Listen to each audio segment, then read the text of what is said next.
What's up, ladies and gentlemen, and welcome back to HCS Pro Talk, your weekly Halo esports podcast. This is episode 300 for the week of August 13th, 2023. I almost forgot the fucking date because Pookie threw us for a fucking loop before the show started.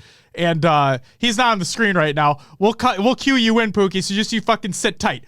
Thanks a lot for earlier. Yeah, there you go. Love it. All right, so, guys, this is our 300th episode. I still can't believe it that we've been doing this for over 5 years. The reason why we're flipped is because we have a semi-different cam setup going, so don't worry about that, okay? Don't worry about it.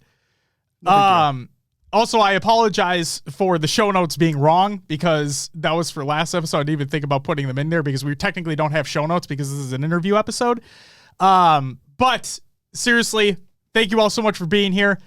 Thank you all so much for joining us for 300 fucking episodes of this thing that we call a show where we scream into microphones and we talk about the competitive Halo scene. You guys are all amazing. We love you all. And we thought about it, and after what we talked about was actually not inarguably the best Halo event we probably have ever had in the Global Invitational presented by SSG. Thought about it, and it's like, why don't we reach out and see if we can get somebody from SSG to come on for an interview, and we can talk about not just the event, but everything in general. And, well, we have one. So, to all the new follows and the subs and everything, thank you all so very much. To all the new people that are joining up in chat, thank you as well for being here. I will make sure to shout everybody out at the end of the show. But, without further ado, I think it's time we introduce our guest for this full episode of the show. It is just going to be an interview with the creative director of Spacestation Gaming, Parker Winchester, a.k.a. Pookie. Pookie, how are you doing on this Monday evening? I am doing so good. First off, congratulations on the 300th episode. Thank you. Thank you. Commended you earlier, but it really is a crazy accomplishment. That's a lot of recording, man. So congrats. Yeah, super excited to be here. It's just cool to have been at the start of SSG and ride this journey. I'm kind of glad that I get an opportunity to talk to the Halo community about it and just kind of open the doors a little bit to SSG. So like I said before, ask whatever you want. I'll probably leak a little bit too much, but we'll have a good time doing it. So awesome. Excited to be here. Yeah. Hell yeah. Real quick, before we get started, the thing that threw us for a loop before we got started with the show, if you go look on the Twitter, or the X is what it's fucking called now. If you go on Twitter and you look at the tweet that we sent out, we are doing a giveaway. All thank you to Pookie and Spacestation Gaming. And, Pookie, I think it's for something that you might be wearing right now. What is that? Oh, this little thing is a SSG straight ripping collab that we have coming out at Fort Worth, Texas. Yeah, we're gonna do a little giveaway for you guys. Ooh. So, Pookie, let me just ask you, how many hoodies are you going to be giving away? 4 hoodies, but part of the deal was they gotta be the post-event pre-order list. So you'll get it like 2 or 3 weeks after the event. Ideally, give us 4. We're just a bunch of idiots trying to run this ship. So 4 at the latest, and you can quote me on that one. Awesome, and it's for US only, correct? Correct, or whatever our standard shipping rates and areas are. If you can find them on our website, we'll ship to you. But I can't guarantee we won't go somewhere we don't usually go. Okay, well, I said US only, so hopefully that's going to be the actual case. We'll see what happens. And we can do that too. That also works. Oh, I mean, yep, you US literally only. told Tyler me said before so, we yep. got started that it was US only. So be fucking come at me like, well, it's actually what our website says, so excuse me. No, you're really dealing with an idiot tonight, so I hope you guys are ready for the show. I scream into a microphone the entire time, so if anyone's the idiot, it's me, so don't worry about it. You're going to be perfectly fine. So, let's see here. I think we should get started. What do you think, Will? Let's get into it. Okay. So, Pookie, first question we have for you. Where'd you get your start with skating, and who's been your biggest inspiration while learning? I got my start with skateboarding really little. I grew up in a little podunk town, southern Utah. And I kind of got involved with this older group of teens that listened to Korn and crazy stuff like that my parents wouldn't have been hyped that I was hanging around those kids. So I kind of got into it as a little kid. And then I really got into it in like high school, middle school age. Super into the culture, skateboarded every day. Sean was like the owner. He was like 4 years older. His dad lived in the town I lived in. His mom lived in a different town. And so he would spend the summers where I lived, and he'd come and he was like this local skate legend. So I used to look up to him as this little kid, and like everyone would hear that he was going to the park, and we'd call our friends like, yo, Sean's at the park. Like, let's go skate and like try to impress this guy. Like, he was that cool. He was the only guy to ever be sponsored out of our little town. Like, everyone just followed him everywhere. Like, he was just like everyone's hero. So that's how I got into it. Like, grew up in Utah, so served that classic LDS mission. When I came back, that's when Sean and I really became like best friends and started skateboarding a ton. And I traveled with him for work, and like how this all kind of came to fruition was like through that friendship through skateboarding. So it's definitely like affected you all even at this point, like just through the fruits and labors of SSG's like growth and just kind of where we've spread our wings. So it's really cool. I owe a lot to it. So you're saying that Sean's been your biggest inspiration when learning how to skate? Probably not learning how to skate. I forgot that part of the question, to be honest. I grew up watching a lot of street skateboarding. So there's like vert skateboarding and street skateboarding. So people like Shane O'Neill, Chris Cole were skateboarders that I looked up to a lot that could just kind of more style and technicality versus like big drops and stair sets. That's kind of what I was into. Would you consider yourself good? I would consider myself good to you, bad to like a good skateboarder. Like, I'm nothing special at the park when like there's kids that are ripping there, but like I could do stuff that like you would be like, oh, like that's pretty cool. I can't do that, so yeah. See, the funny thing is that he thinks I don't skateboard. You don't, well, which I don't. I don't skateboard. I don't fucking skateboard. I mean, I tried to get into it. I had I remember the first board I bought was a Baker board, and I tried. I can ollie, but that's about it. Like, I just cruised around town on it. So yeah, you're right. Everything you do, we think it's cool. No, I appreciate it. A lot of what SSG tries to resemble, like Volcom or these skate brands that I lived through growing up. Like, we all have those couple brands that we were really attached to that just kind of we liked, and a lot of SSG is kind of through skate culture's eyes, just a new generation. So it's really cool. Tyler says that you're above average for a father of four. That's probably pretty true. There's not very many people that have 4 kids, so let alone skateboard on top of that. Those two cultures usually don't cross and mingle very much. What a perfect segue into kids. I have to ask you. So I have a 4-year-old. She's amazing, but she's also an asshole. But you have 4 kids. So what is life like what is life like as a father of 4 with 3 of them being triplets? It's insane. It's everything like you would hate about having 3 kids at once, but it's everything you love about those special moments that you share with your kids. So like, with our first kid, he's 6 years old now. So it's like, I always think of like, there's just the highs and lows are like this, but with triplets, like the highs are super sick and the lows are super rough. So that's what it's like. And, so yeah, a lot of, stress, but a lot of love and a lot of happy moments. Yeah, that's what it's like, but, it's awesome. I wouldn't trade it for anything.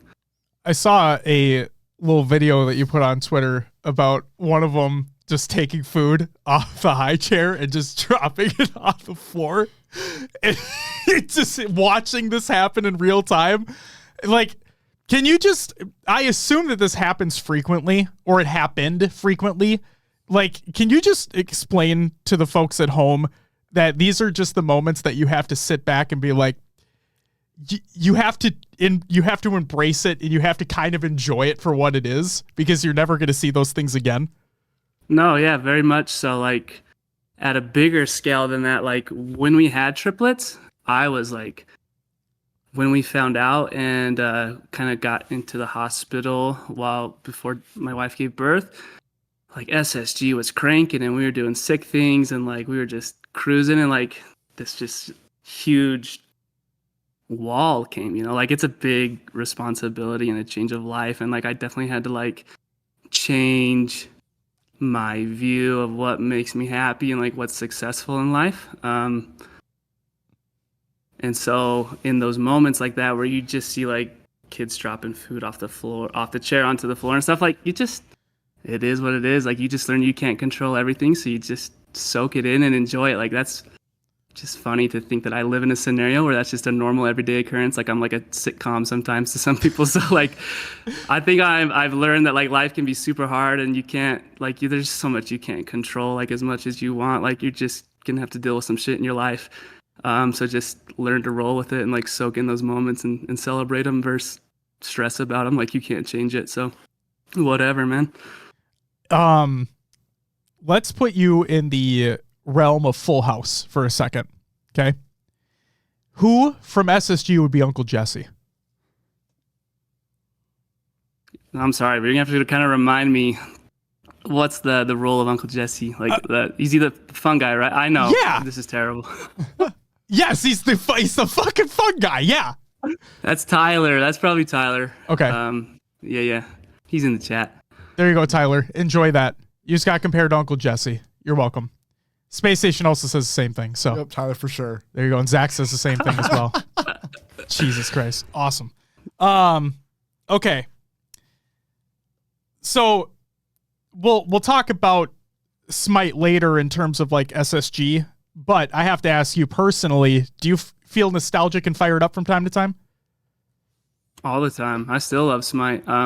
We get down on play arenas all the time, like it's just coworkers and stuff. So it's just like, imagine if Optic wasn't in Call of Duty. Like that's how it feels for us not being Smite. Like it's just where we were born and where we first fell in love with esports. So it just sucks that orgs suck, Can't support a game, so it dies.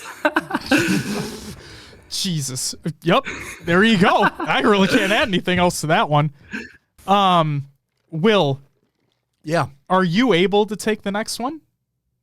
If not, yeah. Okay, because I thought you would get a kick out of this. I do, because I love this as well. Are you still addicted to Code Red Mountain Dew? Yeah, I still love it. Yeah. I love it out of the can and the fountain, like occasionally, but the can is the best. Like nothing beats. Country Time strawberry lemonade is pretty close, but I have to, so I'm diabetic, so I drink diet sodas. They had Diet Code Red for the longest time, and within the last year and a half, they finally took it off the shelves, and I have been just wanting and yearning for Code Red Mountain Dew, and I can't have it. So I might have to splurge a little bit and just have a regular one. you should. And then just skip a day, It'll all even out, I think. Yeah. That's how it works, right? Yeah. Just take a little insulin, do a little workout. It'll work itself out. Yeah, you'll be fine. Oh my God. What the fuck? Jesus. Pookie's giving great lifestyle advice right now. Yeah, just fucking take a day off. Who gives a shit, Wow. What were you doing before Space Station? I was working at a place called Utility Trailer, which is just a huge industrial, they build semi-trucks. And my job was to pick up the stupid little side skirts that go under the trailer that you can like kind of block the wind to improve the gas mileage or whatever. And I had to hunch them up on my shoulder and just bolt in bolts for, my shift was 2 in the morning, it was 3 in the afternoon till 2 in the morning. And that was my life. And it made me hate what I was doing. I just wanted to do something else. So how do you transition from bolting on side skirts to esports? You have a friend who has a really successful YouTube career and and you say, hey man, I think we could take what you're doing with YouTube and apply it to esports. He had really good success early on, like finding brand deals and building those relationships. And it's like, gamers are the same thing. They're just really good at gaming instead of making YouTube vlogs. Like we can pivot that way and figure it out. And that's where Smite landed for us. That's where it all started. Did you actually get fired from AdRoll for playing too much Rocket League? I did. Well, they didn't say too much Rocket League, but it's like sales are super low and quoted too much time in the break room, which is where Rocket League was. And now we have Rocket League skins. So it's just this sweet, poetic justice, dude. And Adam can just pound sand the rest of his life. Oh, my God. Oh, that's amazing. Kendrick Lamar their ass. That's right. It was really like one of those like O'Doyle rules moments in my life, dude. I was like, heck yes, dude. After that. That's amazing. That is amazing. All right. Moving into the creative director role for SSG. In June of 2017, Sean Duras, for people who don't know, announced Space Station's expansion into esports with Smite. But Space Station's origins may have began with a YouTube channel titled Space Station Stuff, and it was centered around other types of content. How did the inception of Space Station Gaming come to be? Yeah, so gaming really was just like I had kind of hit on, was we had seen success with Sean in the YouTube space and landing brand deals, and we just kind of knew esports was starting this wild ride. What was that, 2017 I think we started? So just really like the perfect time for us. I don't think people give us enough credit just how dumb lucky we were of just getting in at the right time with I'll go into that and I'll finish the story, but there really is a lot of dumb luck of just happened to be at the right time. Start of Space Station Gaming. Yes, sorry, I get so lost in just on the questions. It's okay. So yeah, we just had seen Sean's success in YouTube, and we'd all loved Smite before that. We'd all been playing for years, and it was just like the game that we all played. And I fell in love with the esports scene of it. Like I was just kind of the first friend to figure out kind of what esports was and really dive into it out of our friend group. And I just seen that like orgs come in and out, and there's always just teams that don't even have orgs, and they just have a stupid name, or it's like some bull crap sponsor that's like just there for hopefully to win a prize pool at like the end of the year. I'm like, Sean, there's a real opportunity here to just come in and sign a team and just pitch them on the vision. Like, yeah, we don't know what we're doing, but clearly esports doesn't know what they're doing right now either. Like, come take a ride with us and take a gamble. Like, at least we've proven our business model somewhere else. So we just convinced this Smite roster to come take a bet on us and figured it out. And so it's just been awesome. Yeah. Let's talk about that dumb luck then. So what do you mean by dumb luck? Oh yeah. We came in at a perfect time where rosters were like getting paid next to nothing. So it was like almost a null point to Sean to like support a team when we first got into the scenes. And the next year is when like orgs or like teams started to get franchised by leagues. And so Smite funded like everything. They gave us all the money. We just had to turn around and pay the players their salary. And the crappy part is like other orgs, like it was so easy. Like how do you fail? It's like you just find orgs that Smite's so low on the priority list that they just don't care by the time it's their 5th or 6th game. But it was our only game and the only game that we could build a community around. And like that was our pitch, right? Is like YouTube community engagement. Like we're gonna do whatever it takes to make this work. So like we just put so much effort into that community and they fell in love. But it's like if every org did that, like that's always our biggest gripe, is just like orgs just suck, man. Sometimes they suck, but what can you do? You just gotta do what you can to try and change it and hype up the scene. So yeah, I mean, without diving in further on like the orgs being shitty aspect of it, that's basically where we're at as well. It's in the Halo scene specifically, because that's obviously where we focus our efforts. It's I mean, fuck, it seems like a new one pops up and that new one's gone within a few months is what it seems like. Or something seems like an org pops up and they're like, oh my God, like they seem like they're going to be doing everything the right way. And then it turns out they were never doing anything the right way and they were fucking people over, and then things explode. Right. And we've seen that countless times in this scene specifically. And that's one of the reasons why.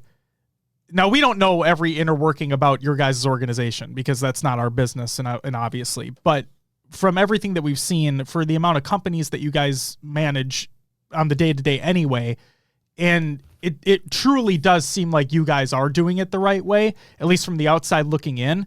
And again, this is coming from somebody who doesn't know anything about the business side of things, but like when the Global Invitational happened, I mean, you guys saw the amount of praise that we gave you in that last episode, but it truly, from the amount of just, in my opinion, how much of a nightmare Arlington was from a spectator standpoint, it left such a fucking bad taste in my mouth, Pookie. I'm not fucking kidding.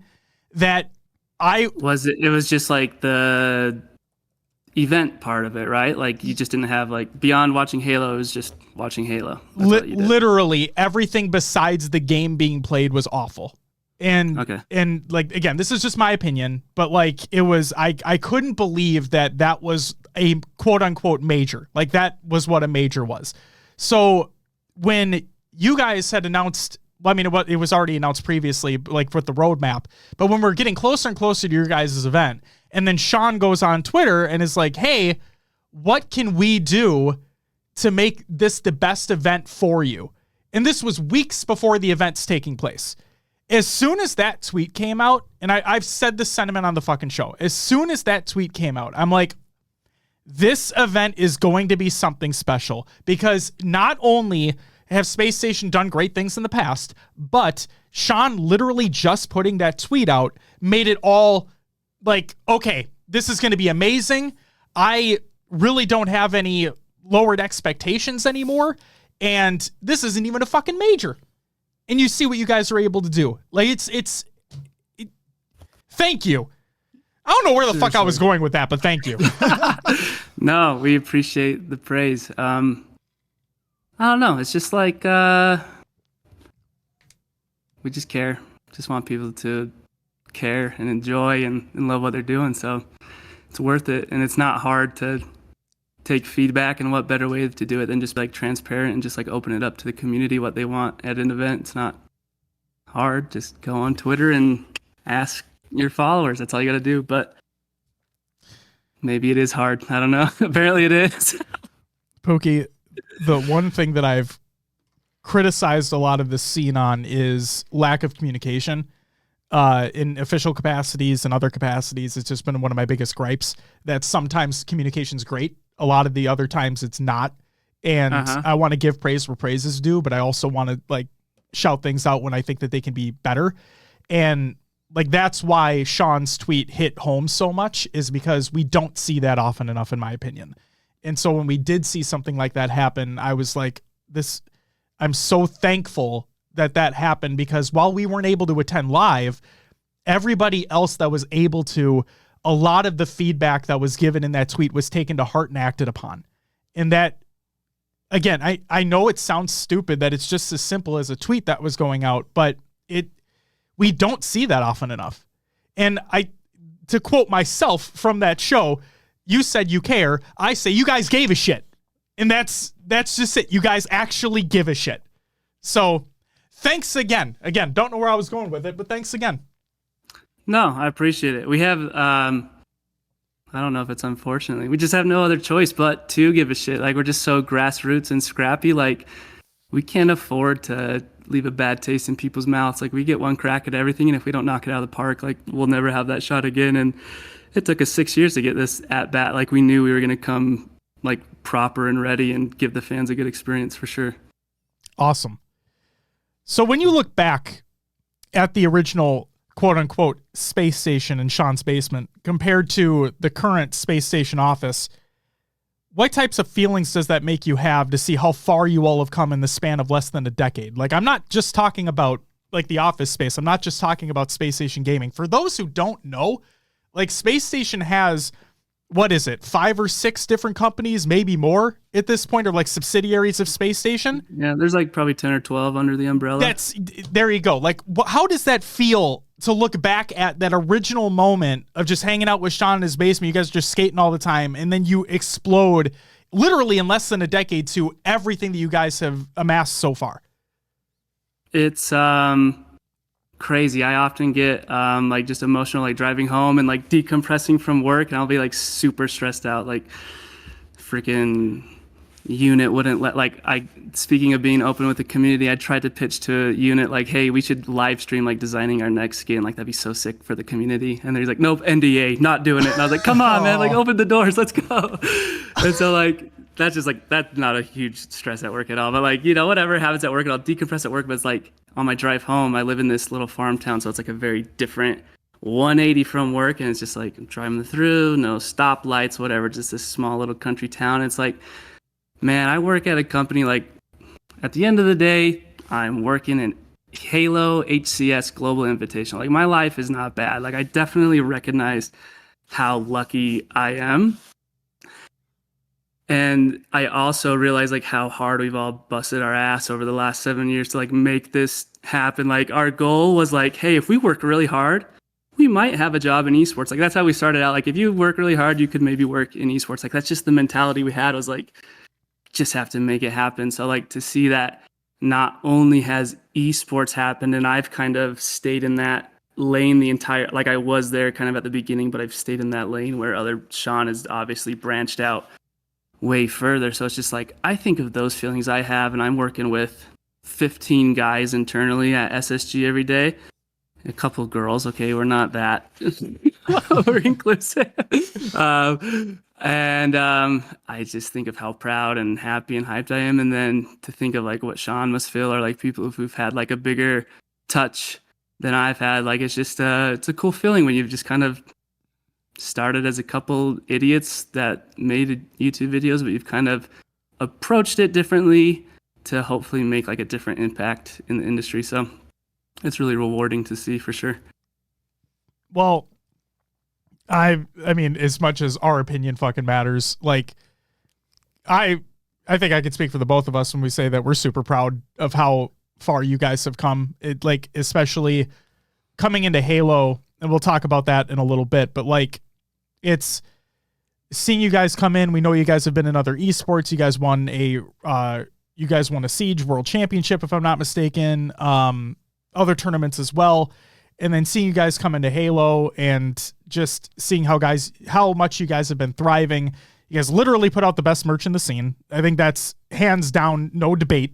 Like, not just because we're wearing it, not shilling or anything like that. Seriously, more than half my closet right now is SSG stuff, because it's comfortable, it's affordable. And guys, if you don't know this, SSG has youth jerseys on their website. You know what other companies have youth jerseys? Basically fucking none of them. Exactly. Pookie's saying no. No one has youth jerseys. You know what I did immediately as soon as I saw the kids on stage at the Global Invitational wearing those? I bought one for my kid right then and there. Fucking A, guys. It's not hard, dude. It's just like, I don't know. We've had so many nightmares with these third-party merch things that we're just like, screw this, dude. Like, let's just figure it out in-house. We'll figure out how to source. We'll figure out how to sample. Paxton, you guys have all met him at the booth before. He's the nicest guy ever. Like, he came into SSG as like, he literally was the janitor. Like, he was just cleaning up stuff for the first couple months, and he's just like carved his way and figured out his path. And it's just like, that story has happened 100 times here. So it's just super dope. And it's like, he does it for you guys. Like, he just figured out a way to like provide value and made it happen. Sorry if you can hear those jets. I live by an Air Force base. Can you hear those flying overhead? Not really. It's like there's a little background stuff, but it's not, you can't hear jets flying by. Oh yeah. We live right by an Air Force base, and it's awful, but luckily you can't hear it. So that's good. Yeah. We can't, but you can. Not living by the Air Force base is awful. Just the noise that comes from. Oh yeah, I bet. And yes, shout out Pax, because that sounds, I mean, that's amazing. That's absolutely amazing. He hooked you up with 7 hoodies, you know, he's the guy. Yeah. The fucking guy. No, that's my biggest thing too, is that, and Will knows, everybody in chat knows, like all the listeners know, I love merchandise. Like, I love merchandise. And the only, like, in my opinion, the best way for me to buy merchandise is if you make it easy for me.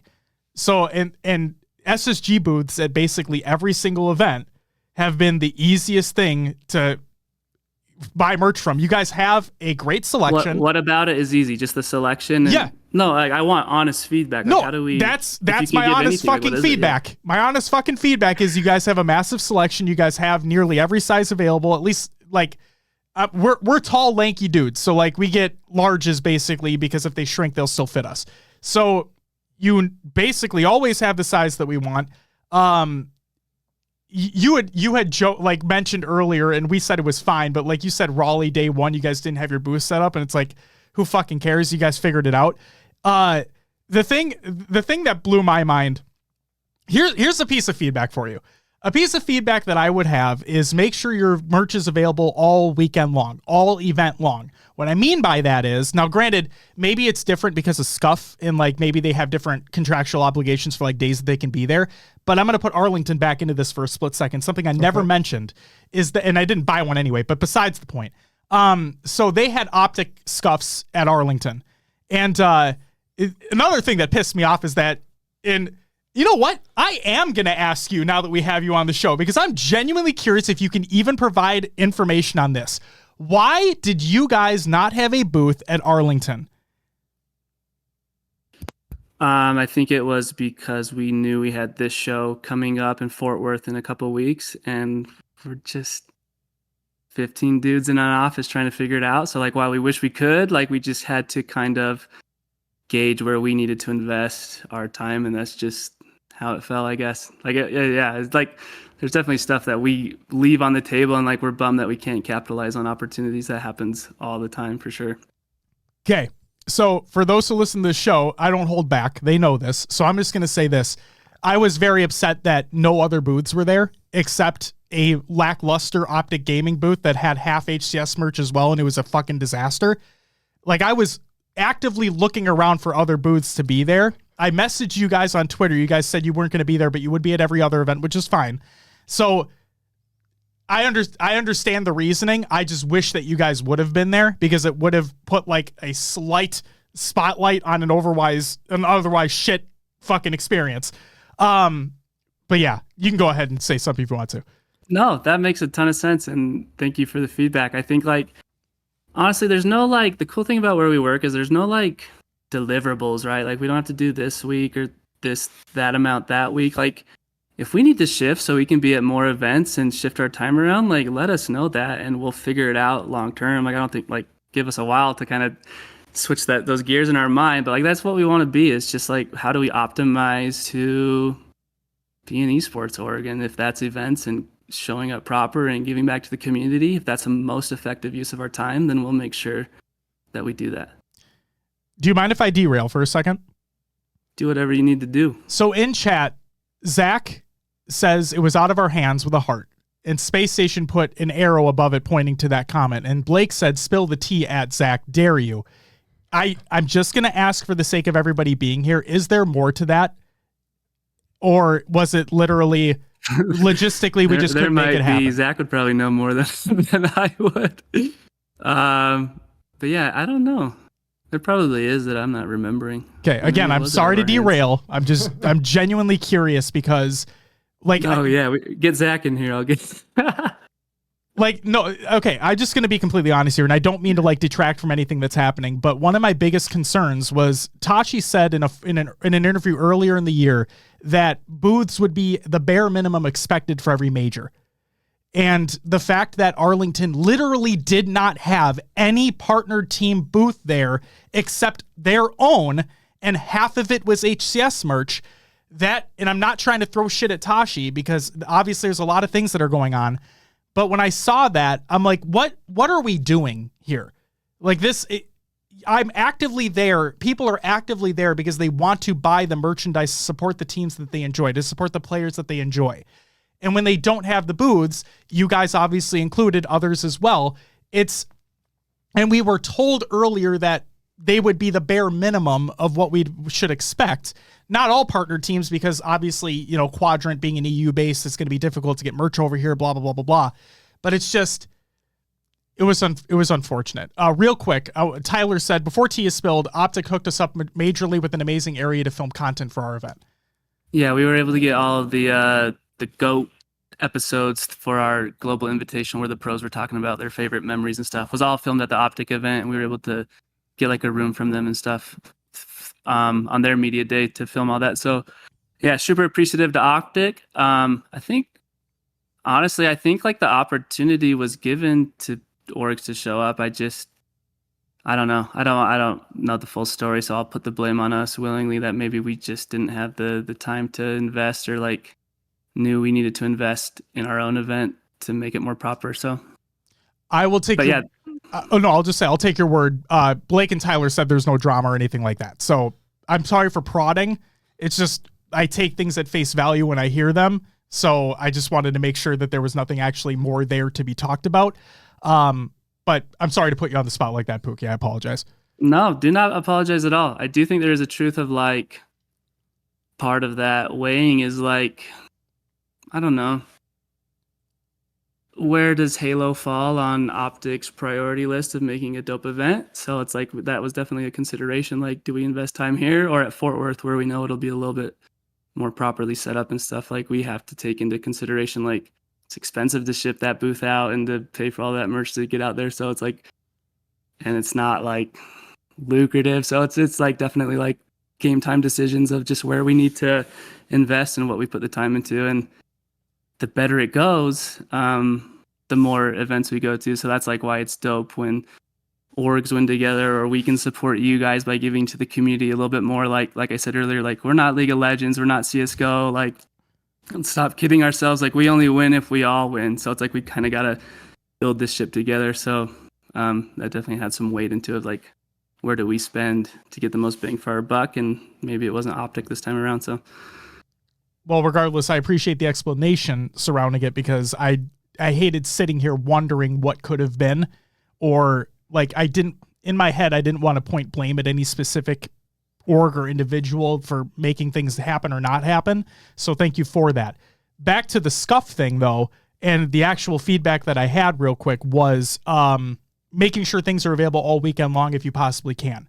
The reason I say that is because at Arlington, Scuff had a booth and they were not there on Sunday at all. Now, again, Scuff might be just completely separate, in which case I don't know what their obligations are. But I know you guys have a partnership with Scuff Gaming as well. So if possible, to have things available all weekend long. Yeah. We ran into the same issue in Raleigh, I believe. When no, not Raleigh, Charlotte. We had a controller release there, and we couldn't sell it on Sunday. But it has been solved. The reason was like just through the point of sale was all ran through Scuff's back end, and we just hadn't linked it to ours. But since that event, we've linked them together, so we're able to sell out of our half of the booth going forward. So if they aren't able to attend the full event, we can cover. So for us, at least, that problem is solved. I don't know about other orgs, so we'll let them put their own pants on, you know? That sounds good to me. You guys, speaking about Scuffs real quick, again, sorry to derail continually here. You guys just released a new Scuff controller, as a matter of fact, with a really dope-ass design. But I believe, if I'm not mistaken, did you create the original design for the Scuff before this one? Yeah. Sorry. I'm new to podcasting. I can't figure out the mute and unmute buttons yet. You're just getting choked up. Yeah, it's okay.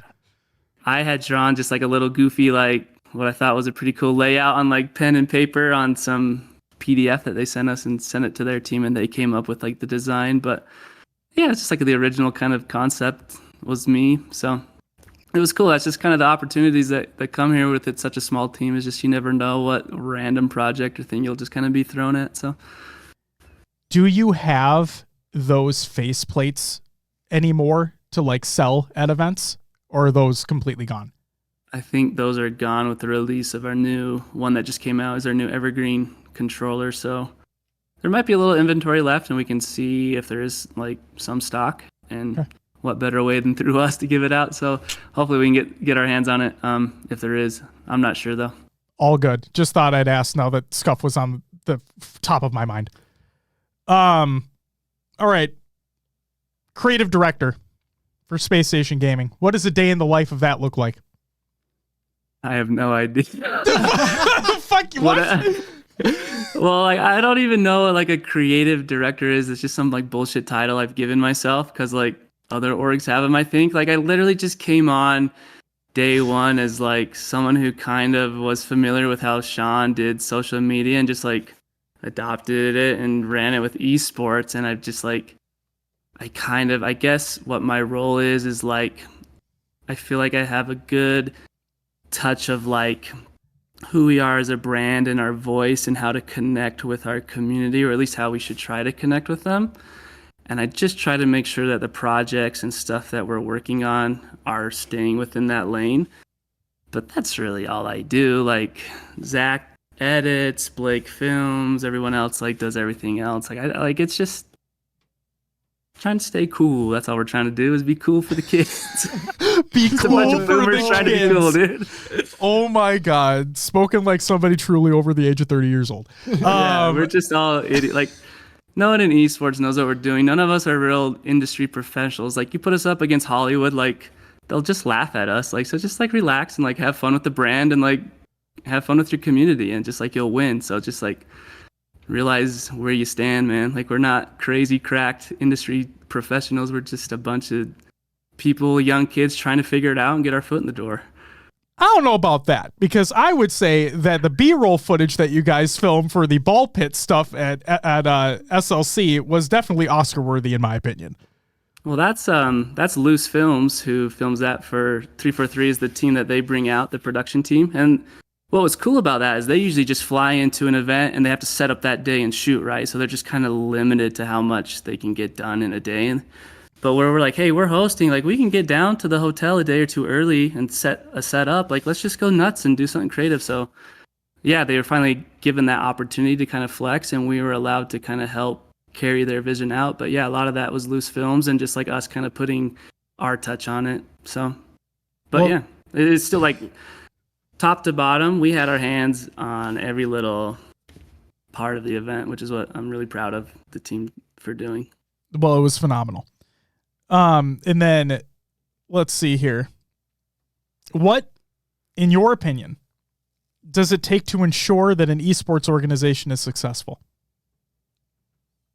I think you need to gain, well, I guess I can just kind of talk for us. I think we've done a really good job gaining validity in the space. Like we kind of have the respect of the scenes that we're in and even the scenes that we've left. Like we've left a good taste and like haven't burned many bridges in the space. So there's definitely like, you have to have your core esports side of it, like the diehard.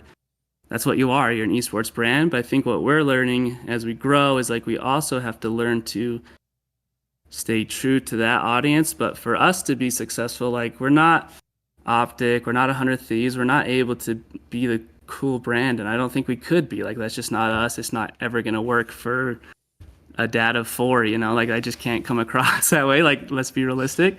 So we have to figure out kind of now how to grow on the general gaming side of things and grow on YouTube where it's like we're able to put out videos that aren't alienating our core audience but can also captivate a general gaming audience as well. So that's something we've never really stepped into until upcoming. We've documented the event, or at least tried to document it to try and launch that more long form series stuff and really give it a solid at bat. But yeah, I think that's kind of the next foray is like orgs need to figure out how to stay relevant and cool. And then I guess that second part for us is like, what is that driving revenue factor that like pays the bills, you know? And I think for us, because of our attachment to Sean and his success in YouTube, like the biggest no-brainers, like, oh, duh, obviously, like we have connections to 2 of the most popular YouTube channels on the platform. Like, why aren't we figuring out how to tie what they've done into what we're doing? So that's like, I think our next effort to try and grow SSG. Very nice. All right. Let's talk about merch for a second. This came from our watch party of the event. Yes, this did. Okay. Pookie, if you have the answer to this, Space Station folks in the chat, if you guys have answers to this, we want an answer to this. When will SSG have footy pajamas and or other sleepwear in the store? Not on the radar right now, but is it definitely a good suggestion of something we'd want to do, and it's not out of our realm of things we would do for sure. All right, we'll expect royalties in the mail. That's what we're expecting right there, ladies and gentlemen. We should do a little drop with you guys or something. That'd be cool. Oh shit! Oh shit! That would be insane. Oh Or a little man! Easter egg, like on our hoodie. Our big hoodie one, like on the inside pockets, there's little blanket. Easter eggs and stuff Yeah, that's in them. yeah. So we should do a little hint to you guys on some drop in the future. That'd be sick. That'd be insane. my I God. got the first blanket hoodie, at Raleigh. And then at Kansas City, I was at the booth again, and someone's like, "Did you find the Easter egg in the pocket?" And I'm like, "What?" Went home, checked it out, and I was thinking like there was going to be some sort of like gaming Easter egg. No, it's a literal Easter egg in the pocket with the space station logo on it. It was it's so awesome. Gotta be a little blunt sometimes. Yeah. Straight to it. God. Yeah, and then you have the pizza on this one. Yep. Yeah, it's good shit. Again, best merch in the scene by far. Should we talk about some Halo, Will? Yeah, let's get into Halo. Let's do it up. Spacestation Gaming is one of the very first organizations included within the new partnership program that was introduced with the start of Halo Infinite Esports. So we have to ask, if we're able to answer, why enter the competitive Halo scene? I think we just knew that Halo had potential. Like, it was pitched to be around for 10 years. They had sent out, I'm pretty sure like how it works is like even they sent us a deck that was like, hey, if you want to like pitch yourself to be in the league, like put your deck together and send it in. So we went through that process, and like we were one of 70 to 100 orgs that I'm sure sent in like, here's our Shark Tank proposition for getting into your league. And I think we just all love Halo, and we knew whether or not the game is like huge and successful and really like growing, like the core audience is there and we can resonate with enough people to still make a difference. Like, the growth of the game isn't 100% like necessity of like our success in the scene. So we knew we could resonate. And also what I freaking love about Halo is they give us the opportunity to come to events and to show up and to engage with fans. Like, you would not guess how hard it is to go to a Rocket League event and sell merch at your booth. Like, it just cannot happen. They will not allow it. And it's just like, there's just deals with venues and other things that go on that like you just can't control. So it's just like 343 is so awesome at like letting us show up and show out and like give back. Cause like that's what esports is like. It's like grassroots and just like events and getting together and getting rowdy. So like let us like come hook up the community and give merch at super cheap cost and free stickers and whatever we want to do. And 343 gives us the platform to do it, where we don't get that love in other orgs. And it's like, it sucks, dude, because that is like, that's us, man. Like, it sucks to like invest all this time into a different game, have a dope team, and like do what it takes to be a top team to earn a spot at a major, and like you can't even go to an event and like show who you are as a brand. Like, it just takes it out of you, and you're like, man, this game kind of like isn't as cool as it could be. It could be so much cooler. So I'll freaking love Halo for that, and like I'll cherish it forever because they've given us opportunities that we haven't been able to get anywhere else. So you said that, well, first let me say that's amazing. And shout out 343 and the HCS for allowing you guys to do that, because that just means to me that there are hundreds, if not thousands, of fans out there in other esports titles that you guys are a part of that never have the opportunity to see what you guys are able to do in an event because you're not even given that opportunity to do so. Like, we joke, but we're being serious when we say that you guys have the best merch available. So like them not even being able to see that like in person, feel it, like feel it firsthand and realize that, oh, this shit's fucking awesome. Like that sucks. So it's great to hear that you guys are given that opportunity, at least at these events, in order to do so. Yeah, it's super sucky. Like, not only do we not get that experience, but then like we also have to sell it at the same price that the venue wants to sell it at. And so double sucky. But like, it's funny, at Rocket League, like they came around and said, you can't hand out stickers because we don't want them around the venue. And we're just like, we don't care. We're going to hand these out all weekend. Whoever wants stickers, like they're just getting them. Like, we just have to do something. And so the venue was super pissed, but then Rocket, like Psyonix came back and like gave us some knuckles under the table of like we see the value that like you guys are bringing. So like, I think we're slowly whittling away at like how it could be run, and like you don't have to be so proper and set up, and not everything has to be like, you're Psyonix, man. You're not making money off the merch sales anyways. Like, you got freaking Fortnite Cash King over there. Like, what do you care about the $5 from our sweater? Like, let's just put on the best event possible for the fans and just like take care of them. So that's how we'll always approach it. And then we'll just try and bulldoze our way through to make that happen. But it's harder said than, or easier said than done a lot of the time. So you mentioned stickers. I fucking adore stickers. Like, more than probably a normal person should enjoy stickers. Does your daughter enjoy stickers? Oh yeah, oh yeah. I don't even say it's my fault. I just think who doesn't love a good sticker? So it's a full spectrum item, dude. It's a no-brainer. It's a no fucking brainer. The thing that I love that you guys do, at least it feels like, I don't know if this is true, but it feels like every event you guys have a new one that comes in. So keep that shit up. Like, keep bringing new fucking stickers because I love every single one of them. Love them. The latest skateboard one was drawn by Lydia, Penguin's girlfriend, so it's super dope. Like, shout out Lydia. Just like, yeah, so dope. She like, it's just a homie. She's just, hey, here's some art. And we're like, this is sick. Like, let's make 1,000 stickers just on the whim. And we did it. Sent her a bunch. She was super hyped on it. So it's just like, I don't know, just have fun. See, when they were, when he was part of Cloud9, before obviously SSG, Lydia did the same thing with his emotes. Like, she made emote stickers out of Penguin's emotes and had them at the Cloud9 booth. So like, huge fucking shout out to Lydia. She's amazing.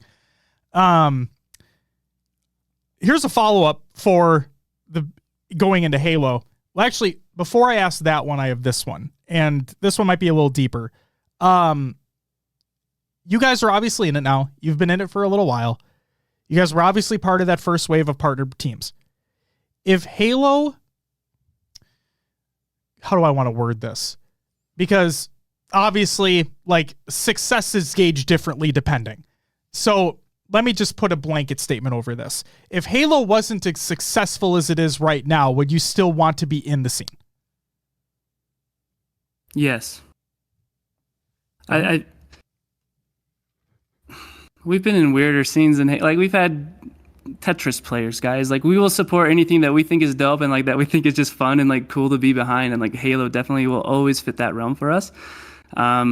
We've ridden with teams through the darkest of darks of like no win seasons and other teams before, of like, we've been in some lows and like have always stuck by it. And like, I don't know, it's just like, yeah, we'll always be like win or lose, like until it doesn't make like financial sense and it's just like a loss financially. Like, obviously that's where you have to cut the line, but like still doing plenty good. Like, so we're here till it just doesn't make sense anymore. But like, that's dependent on the scene and not like our personality. Like, we're definitely ride or die until it just, yeah, financially doesn't make sense. So still, but that's not a worry at all. I'm just saying, like, that's what it would take for us to leave. So still doing pretty good is what you said. Yeah, like, okay. For us, I mean, we're not the burn rate of every org, right? Like, we don't have as many employees and pay the creators that other orgs have to pay. So like, what Halo provides us and what we're doing it's a win-win for everyone at the moment, for sure. So awesome. Thank you for that information. What was here's my actual follow-up that I had. In a Reddit AMA from May 1st, 2020, CEO Mertz asked, if you had the sole power to sign up for SSG for any esport, what game would it be? And you answered, and I quote, personally, for no other reasons than my childhood, I wish Halo was popping and we had a top team. Well, now you are in Halo and have a top team in the game. So thinking back on that moment from 3 years ago, how does it feel, especially after winning the home event at the SLC Global Invitational? It's awesome. Like, Halo, like, kind of formed my high school years. Like, it was every weekend. It was me, my buddy Ryan, and my buddy Brock would be setting up LANs at our house, and people were in the hallways because I didn't have enough outlets in my room to plug in the TVs and the Xboxes and get it all plugged up. And so my dad would come home pissed and be like, "This isn't a party. Like, clean up. Like, what's going on here?" And it's just like, that was my life, and would play till 2 a.m, wake up, go to high school, and do it again. And so just to have something that was so formative of like me growing up and influenced kind of who I am, and then to just like kind of, I don't know, like just small town Utah kid, like I just came from nowhere and just kind of like we all made it happen. So just to realize your dreams, and it's like, it's hard, but if you an insane amount of dumb luck has to happen at first. We talked about that earlier.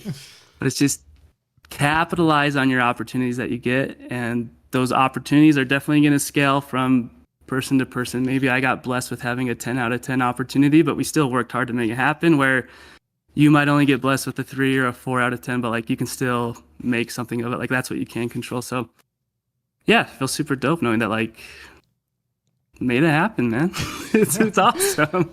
Like Juan said, you guys came full circle on that. At least you came full circle on that moment for what. Yeah, I want this to happen. We have a top team. We're in the fucking game. We did it. We won a tournament. We won our home thing. It's great. Sick. Yeah. It's fucking incredible. I also love Playing hearing, on Championship Sunday is so much better than being out Thursday afternoon. I bet. What I was gonna say is I love how a lot of people who get into Halo, there's that like common theme of someone showed them Halo early on, or like those LAN parties, because that was my first experience. I didn't know what Halo was.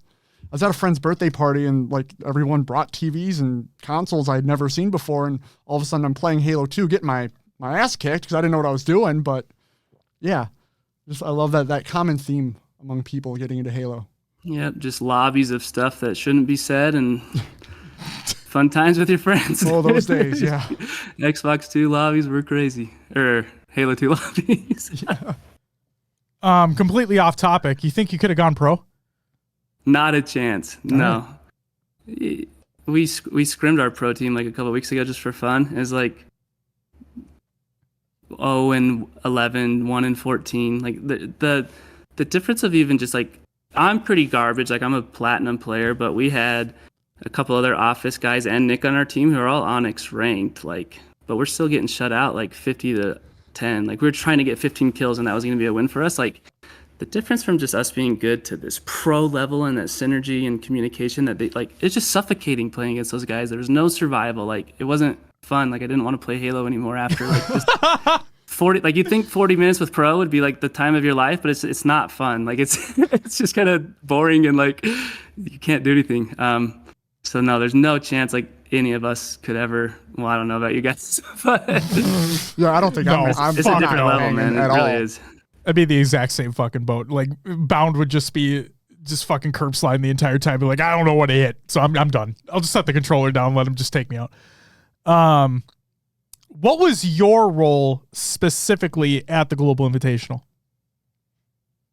My role, I think the most I probably helped out with is the content that would play during the event, like the ad breaks and the skits and just kind of ideation and prep and planning for all of that stuff.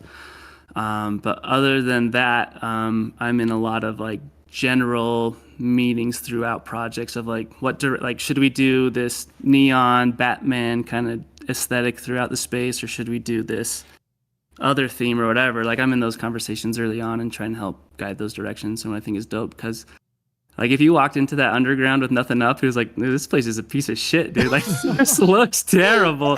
So it's like we definitely had to be like smart and selective with the themes and aesthetic and like just kind of how we wanted to play off it. Like we had to take that into consideration. But yeah, it was good.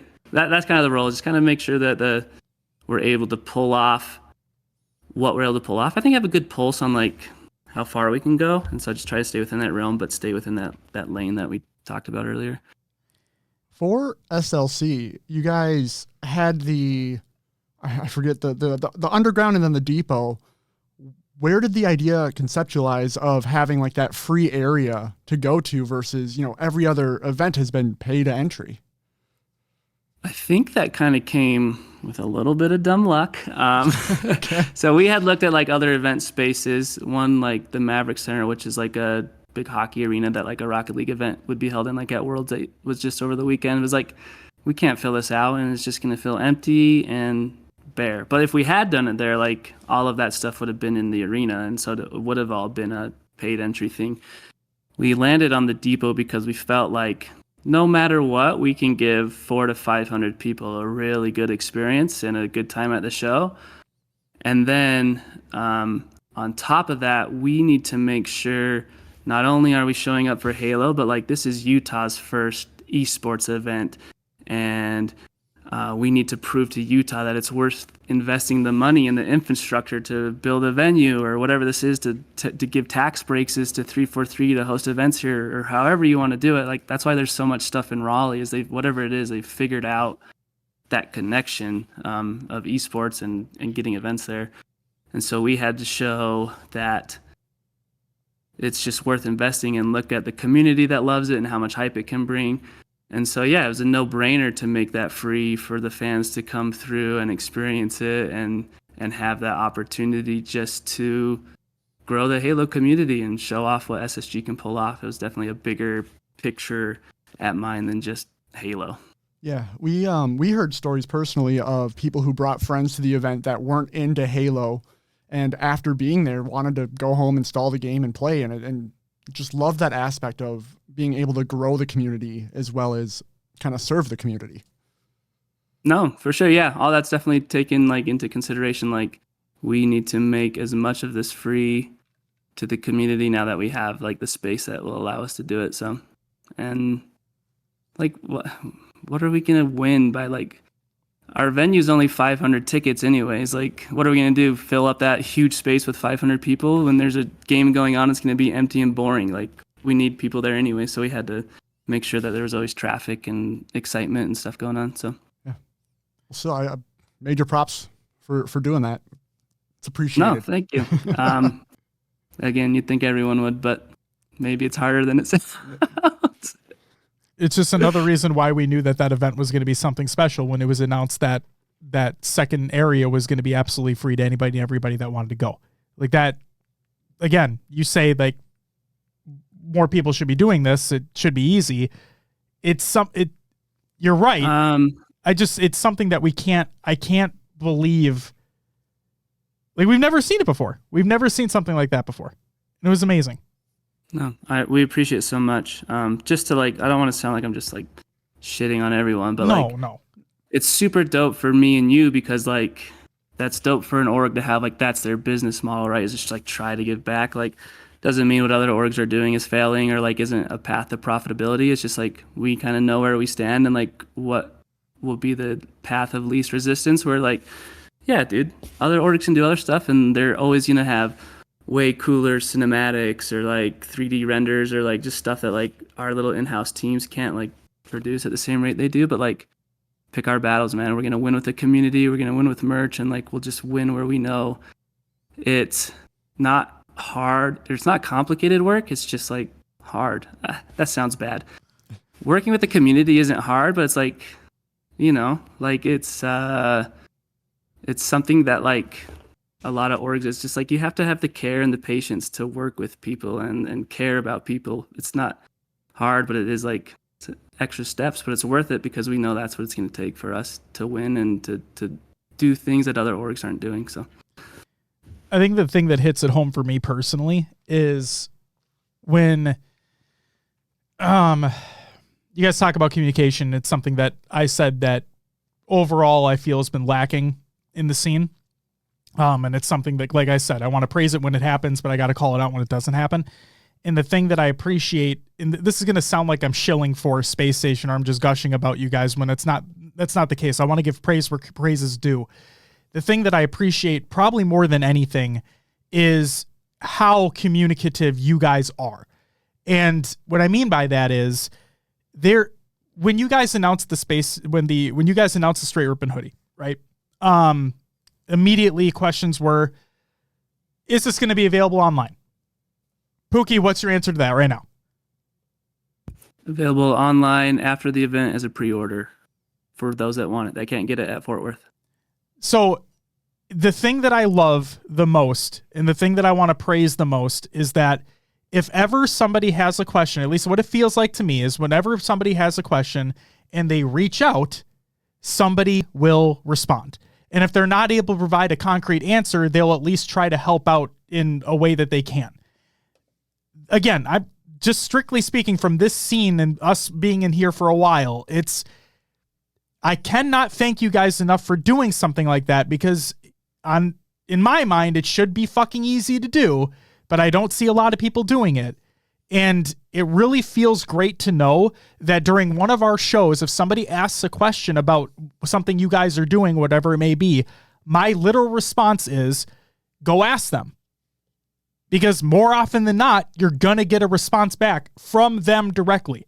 And that's fucking huge. So thank you again. Appreciate it.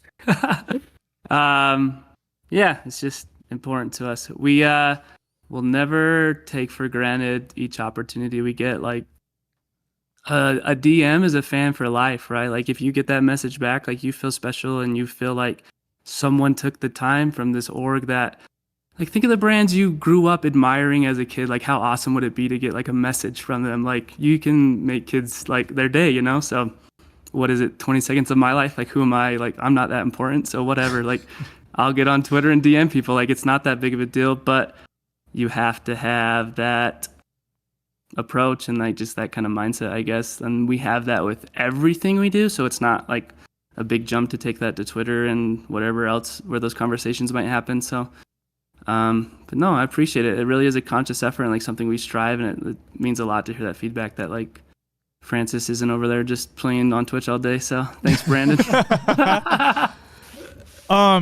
Speaking of feedback, 2 more things I wanted to say. One was keep the communication up, please. Like, please don't stop that. Not that you guys ever will, but please don't stop that. And my second piece of feedback is, and how wonderful the video content that you guys did for SLC, like during the breaks, during the ad breaks and all that stuff, that again is going to sound stupid, but it was such a breath of fresh air. I mean, you guys did it at your Showdown event as well, or I should say Snowdown, because I think that's what it actually was.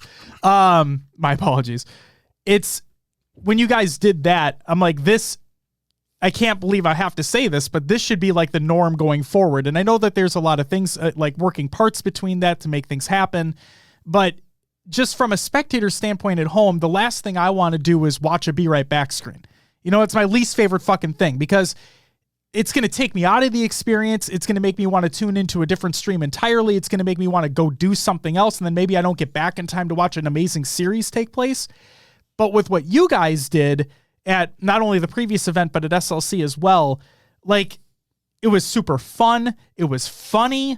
Some of it was actually informative as well, like hearing what players' favorite maps are and all the, like the jokes behind that, the Hungry Hippo shit, the ball pit, anything and everything that had to do with all the skits that you guys did. It broke up the monotony and it made things a little more lighthearted. It made me want to tune in more. It made me want to stay engaged. So my other piece of feedback is if you guys are given the opportunity to do another event, which I fucking hope you guys are, that you keep that up as well. We will try. It was definitely like I think our first event, like the Snowdown was like, that's going to be our key to success. Like it's online. We got to entertain everyone. So we're so hyped we pull it off. And they're like, well, crap, now we've kind of set the bar. Now we got to run it back for SLC. So it's dope that the fans really like that. Like that was kind of one of the internal battles was like, we're putting so much into just the event. Like, should we throttle back on the content during the broadcast just because we don't have the man hours to do it? We're like, no, like this is like what made Snowdown so special was this stuff. So great to hear that feedback. Yeah, and it's just like having lived through this, I think we're able to pull it off because we just have that big umbrella of companies around us. Like we're able to pull on so many other people and get so much extra help. Like just looking at what it takes to get live with the broadcast and the assets you need of the overlays and stuff, like that's what 100% takes up some other org's time to prep an event. Like that's so much work just in itself. But we're able to kind of dish that out in-house to these other companies that can really lift and support the companies at the space station. And so then we're able to double down on those content efforts like that. So yeah, just super grateful that like we've just always had that vision of community first and doing what's best for the community. And so we've structured our businesses to like help us grow in that way, to support and maintain that effort. So it's really cool when we can rally all together and do something that's way outside of our realm to pull off, but we can come together as a collective and do it. Man, Space Station Gaming, really, they're really gamers first, you know what I mean? Yeah. Were the pros as competitive at Hungry Hippos as like they would be in game? I was not at that media day, but knowing these pros, yeah, they just, it's who they are. It's like, it's just part of their DNA whenever they're playing, but they're also all just super dope people when the cameras are off and the game is off, and then you can just relate to most of them. And they're just cool people. That's awesome. But yeah, I think they're super just whenever there's a competition to be won. Like we play Overcooked with the pros and they get pretty heated, so it's fun. Does Eco look as young as he does on the broadcast? Yeah, he looks pretty young. I'm only a couple years older than him, but I got struggles up there. So he's like 8 years younger than me in looks and a couple of years in real life. So he looks like he's fucking like 12 to 14 years old. He looks like he does not age in this fucking seat. It's insane. He's got a good life ahead of him. Absolutely. Bringing things back on the rails here for a second. All in Juan asks, what's something that took place behind the scenes that you're proud of? This can be SLC related or just SSG in general. One thing that was kind of unexpected was we thought some people were going to be able to come out for content to film some skits that we had planned to kick off the event, and they weren't able to make it.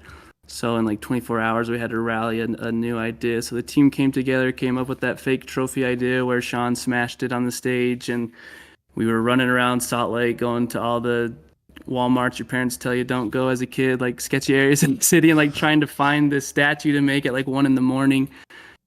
Funny, actually, I was behind our booth gluing it together, and Tashi walked by. He's like, "Hey, what are you doing over there?" And it was literally a plastic paint cup, a Pringles can, and like the Master Chief Xbox holder. Like that was the trophy, and we just spray painted it gold. And I was so embarrassed when he walked by that he saw me making it that I didn't include that it was for the main stage presentation, because I thought he would just like veto it on the spot. Like, no, that is not going on our stage. Like, are you kidding me? And so, I don't know. I think we're just kind of able to rally and be in the moment and like make the most out of like a situation where other teams might not be able to capitalize and pivot like that. Just so super proud. And that happens. That's just like my experience. I'm sure that happened with every kind of department throughout the event, through the entire thing, so they could all give you a story. But it's just cool to see people that are like competent and figure stuff out, and you don't have to like tie their shoes for them. It's exciting. So Juan's been trying to shoot his shot for a while. So Juan, I'm going to try to shoot your shot for you right here and now, because I know you asked this jokingly, but I'm going to fucking ask it right here and now. Juan asks, are you looking for a video, shorts, or content creator? Just kidding. Unless 100%, the real answer is that is something we are working or like looking for. Feel free. Yeah. Let's get in contact in the DM after. The one thing we are kind of finding, like as a company and as we recover from COVID, is just like so much of our culture is in-house, and like what goes on at the office and things that happen, that like being in Utah really, I think, helps you have a fighting chance at SSG or just like the space station in general, being 100% transparent. But those are all conversations we can have behind closed doors. But yeah, like let's get in contact and like see if there's anything there. There you go, Juan. You're welcome. We're shipping our editor off to... No! You can't have him for, like, we still need him for a little bit, okay? God damn it. It says BRB moving to Utah. All right, there you go. Jesus Christ. Okay. Will, is there anything you wanted to ask before we get into just some general questions and community questions? No, go for it. All right. From Shot Aces... What is SSG's plan with the Underground? Can we expect to see smaller grassroots type esports events there in the future? The Underground was just a storefront space that was open at the Gateway. It's kind of a old rundown mall. Like I said, it's kind of a piece of shit. So that's just storefront that they haven't been able to rent out. So we were able to just take it for a week and deck it out. Through that experience though, and we've done like a local Street Fighter tournament in our back warehouse, I think growing these events and whatever game they may be, or Halo, or just like local stuff, there is an effort to grow that scene here in Utah and kind of take over and make that effort just double down on it. So I'm sure naturally that mixed with Airlock, kind of like our in-house production team, like we're going to get more, like I would love like a Beyond the Summit Halo kind of thing where it's just like the pros at a house chilling over the weekend, but it's super competitive and bragging rights. Like stuff like that is what we dream of and like what we want to pull off. We just got to figure it out, and we'll get there someday. We just got to do it. I would cry if that happened. Like that would be unfucking believable. Just bring it back to the old MLG days. Like that'd be, oh my God, that'd be amazing. That was a big inspiration for the depot, was like, we want this MLG vibe. Remember to mute it that time. You did.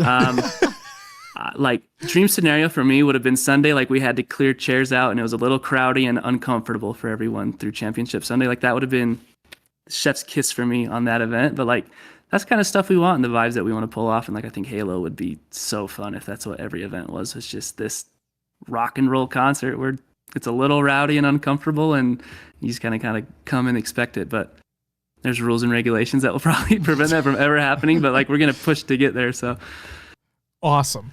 From Jonah, now I don't know the context around this, but I assume that you do. The great shoulder missing story. Oh yeah. Jonah is the guy who built our Spartan suit, our black and gold one that we wear around now. Both of them, or just the one? The second one. The original one we ordered from some site that took like, I don't know, it was like a year to get here. We ordered it forever. It took forever. All right. But he built that one, which is way dope because it's like cosplay and actually comfortable and like you can move around in it. But when they went on the stage to throw the shirts before the grand finals or the first match on Sunday, I think Chief's shoulder fell off and he was freaking out because he couldn't find it. And like somehow someone had just put it in my backpack and like I knew it was in there. So I just wasn't stressing. I was like, oh, I'll just meet this guy later in the day. But I ran into him like 4 hours later and he'd just been stressing the whole time. Like I got to go home and remake the shoulder. Like I told him I'd repair the suit for life. Like he was probably super pissed off and frustrated. And I was like, oh, that shoulder? Like, oh, it's literally just like right here in my backpack. I just pulled it out and handed it to him. So you joked in DMs earlier about being a piece of shit. Well, I think that just proved right there that dude was panicking. I didn't know he was like I'm not like I don't know he's looking around for it. Like I'm just working and shooting the event. Like I'm not just trolling him. Oh my god. From Elated Dartboard, he's going back on like the esports organization side of things, and if you're able to talk about it, financials. What are your thoughts on the current financial landscape for esports organizations? Yeah, I'm not sure what I can say, so I'll just say whatever I want. Fuck yeah, dude, get it. I think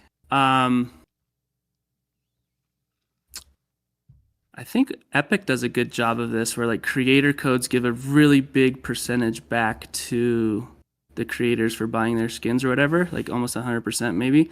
So I think it's either got to be like you got to give orgs the incentive to push for skins, like a bigger chunk where then they can actually make profit and run an org off of like selling their skins, just how like a clothing store would sell their sweatshirt. Like the org needs to sell their sweatshirt to survive, you know? Or you need to, like we talked about earlier, like we're kind of taking that stab into long form and YouTube, like what's that other revenue stream? But I don't think it can just be relying on the popularity of esports and just like hoping you get a skin in a game, or like you don't, like the org doesn't take a big cut of prize pool, if any. Like that's not going to be the take home. Like there's got to be some other path to profitability you got to figure out. Or as we've seen 100 times, an org will come in with a couple $1,000,000 and fizzle out in a few years, and there's a really awkward last couple months of whatever that is. So yeah, you just got to figure it out. But currently I don't think like the games we're in at least aren't like crazy huge enough to run everything that we're burning on this right now, so which is fine. Like they shouldn't have to carry the entire weight of a business, right? Like there's got to be other ways to make money. So all right, speaking of skins in the game, how much of an impact do you think, this is also from Dart, how much of an impact do you think esports shared revenue programs with developers that split the income of in-game skins have on an organization? I think orgs think they're going to have a lot bigger impact than they really do. But like, I'm not saying that they have a small impact at all. They definitely can like keep the lights on and keep things running. I think a lot of it though is more on the structure versus the popularity of the game. How much is the developer willing to help support the org for supporting their pros and paying like salaries to their players that play their game? So it's got to be a win-win for everyone. I think esports sometimes isn't even a high priority for some of the developers at like the big scale. I know that's like with Apex was our big beef, was like they make so much money regardless of what their esports program does. Like it was hard to get support in that scene. So yeah, it can make a difference for sure. Yeah, we left Apex because we couldn't get the support we wanted, and we're in Halo because we can get the support we need. So makes a huge difference. Okay. I don't know if you're able to delve into this, but since you've been talking about it, kind of feel like I need to ask because there's a lot of questions surrounding it. Like I see it on Reddit all the time. You talk about developers of the games being willing to contribute as well. Now, I'll just straight up ask it. Does 343 assist in some way of paying the players' salaries, or is that all out of SSG? I think it is all out of SSG, but again, 343 goes out of their way to provide orgs opportunities to make some money back in the community. We just happen to be the best at capitalizing on that, I believe. But every org has a chance to be SSG in the space. It's just, do they have the means to do it, and do they want to do it? So usually it's no on both. A lot of orgs do want to do it. I think it's just smaller orgs. It's hard. It's not easy to pull that stuff off. There's a lot of work and effort, but I think we're just kind of at that perfect little bubble where we love Halo and we're able to pull these things off. So it's this cool little win-win for us in the communities. Hell yeah.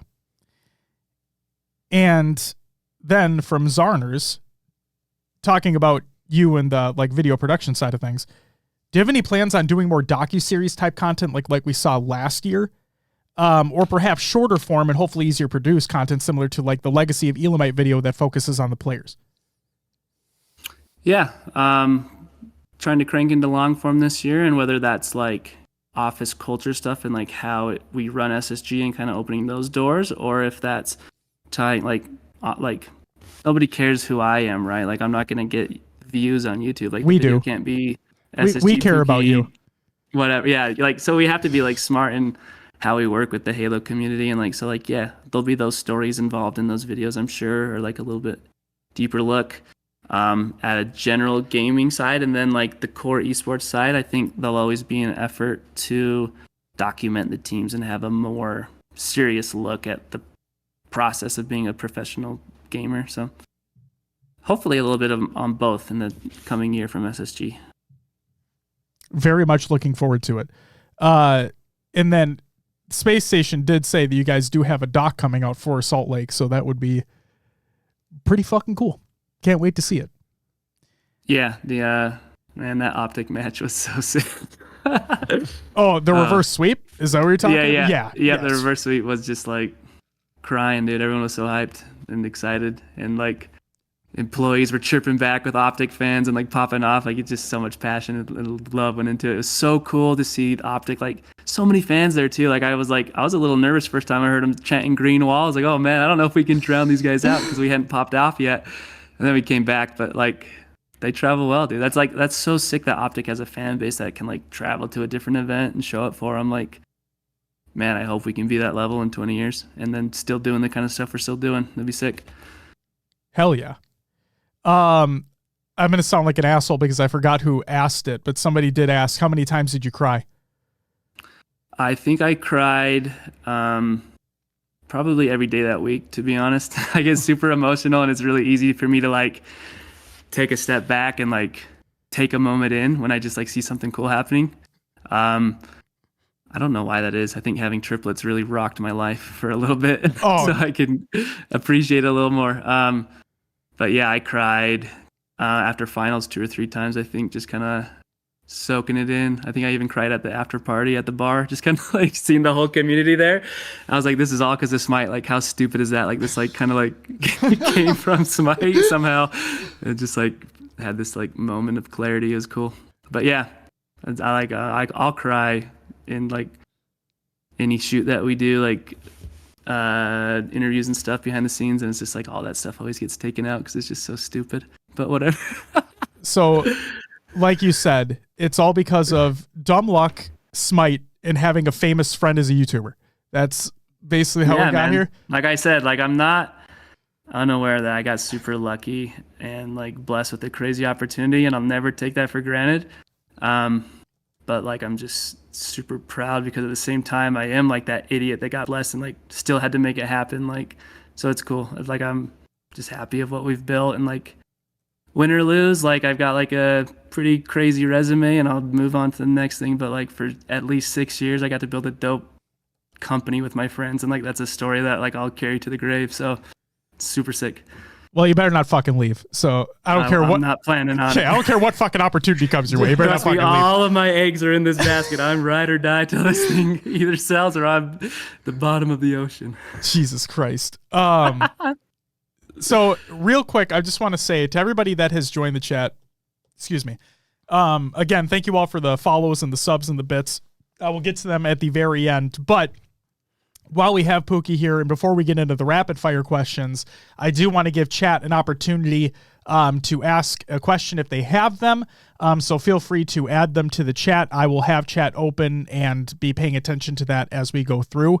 And if people do ask questions while I'm waiting for those to come in, Pookie, again, before we get to rapid fire and all that, to you, even agreeing to like want to be on the show in the first place, like I've gushed about it earlier. I've gushed about you guys all the time, but seriously, it means so fucking much that you would want to take your time out of your day to come and talk to us about just shooting the shit about everything that we love in this scene, SSG is in general. So thank you for taking the time out of your day to do this.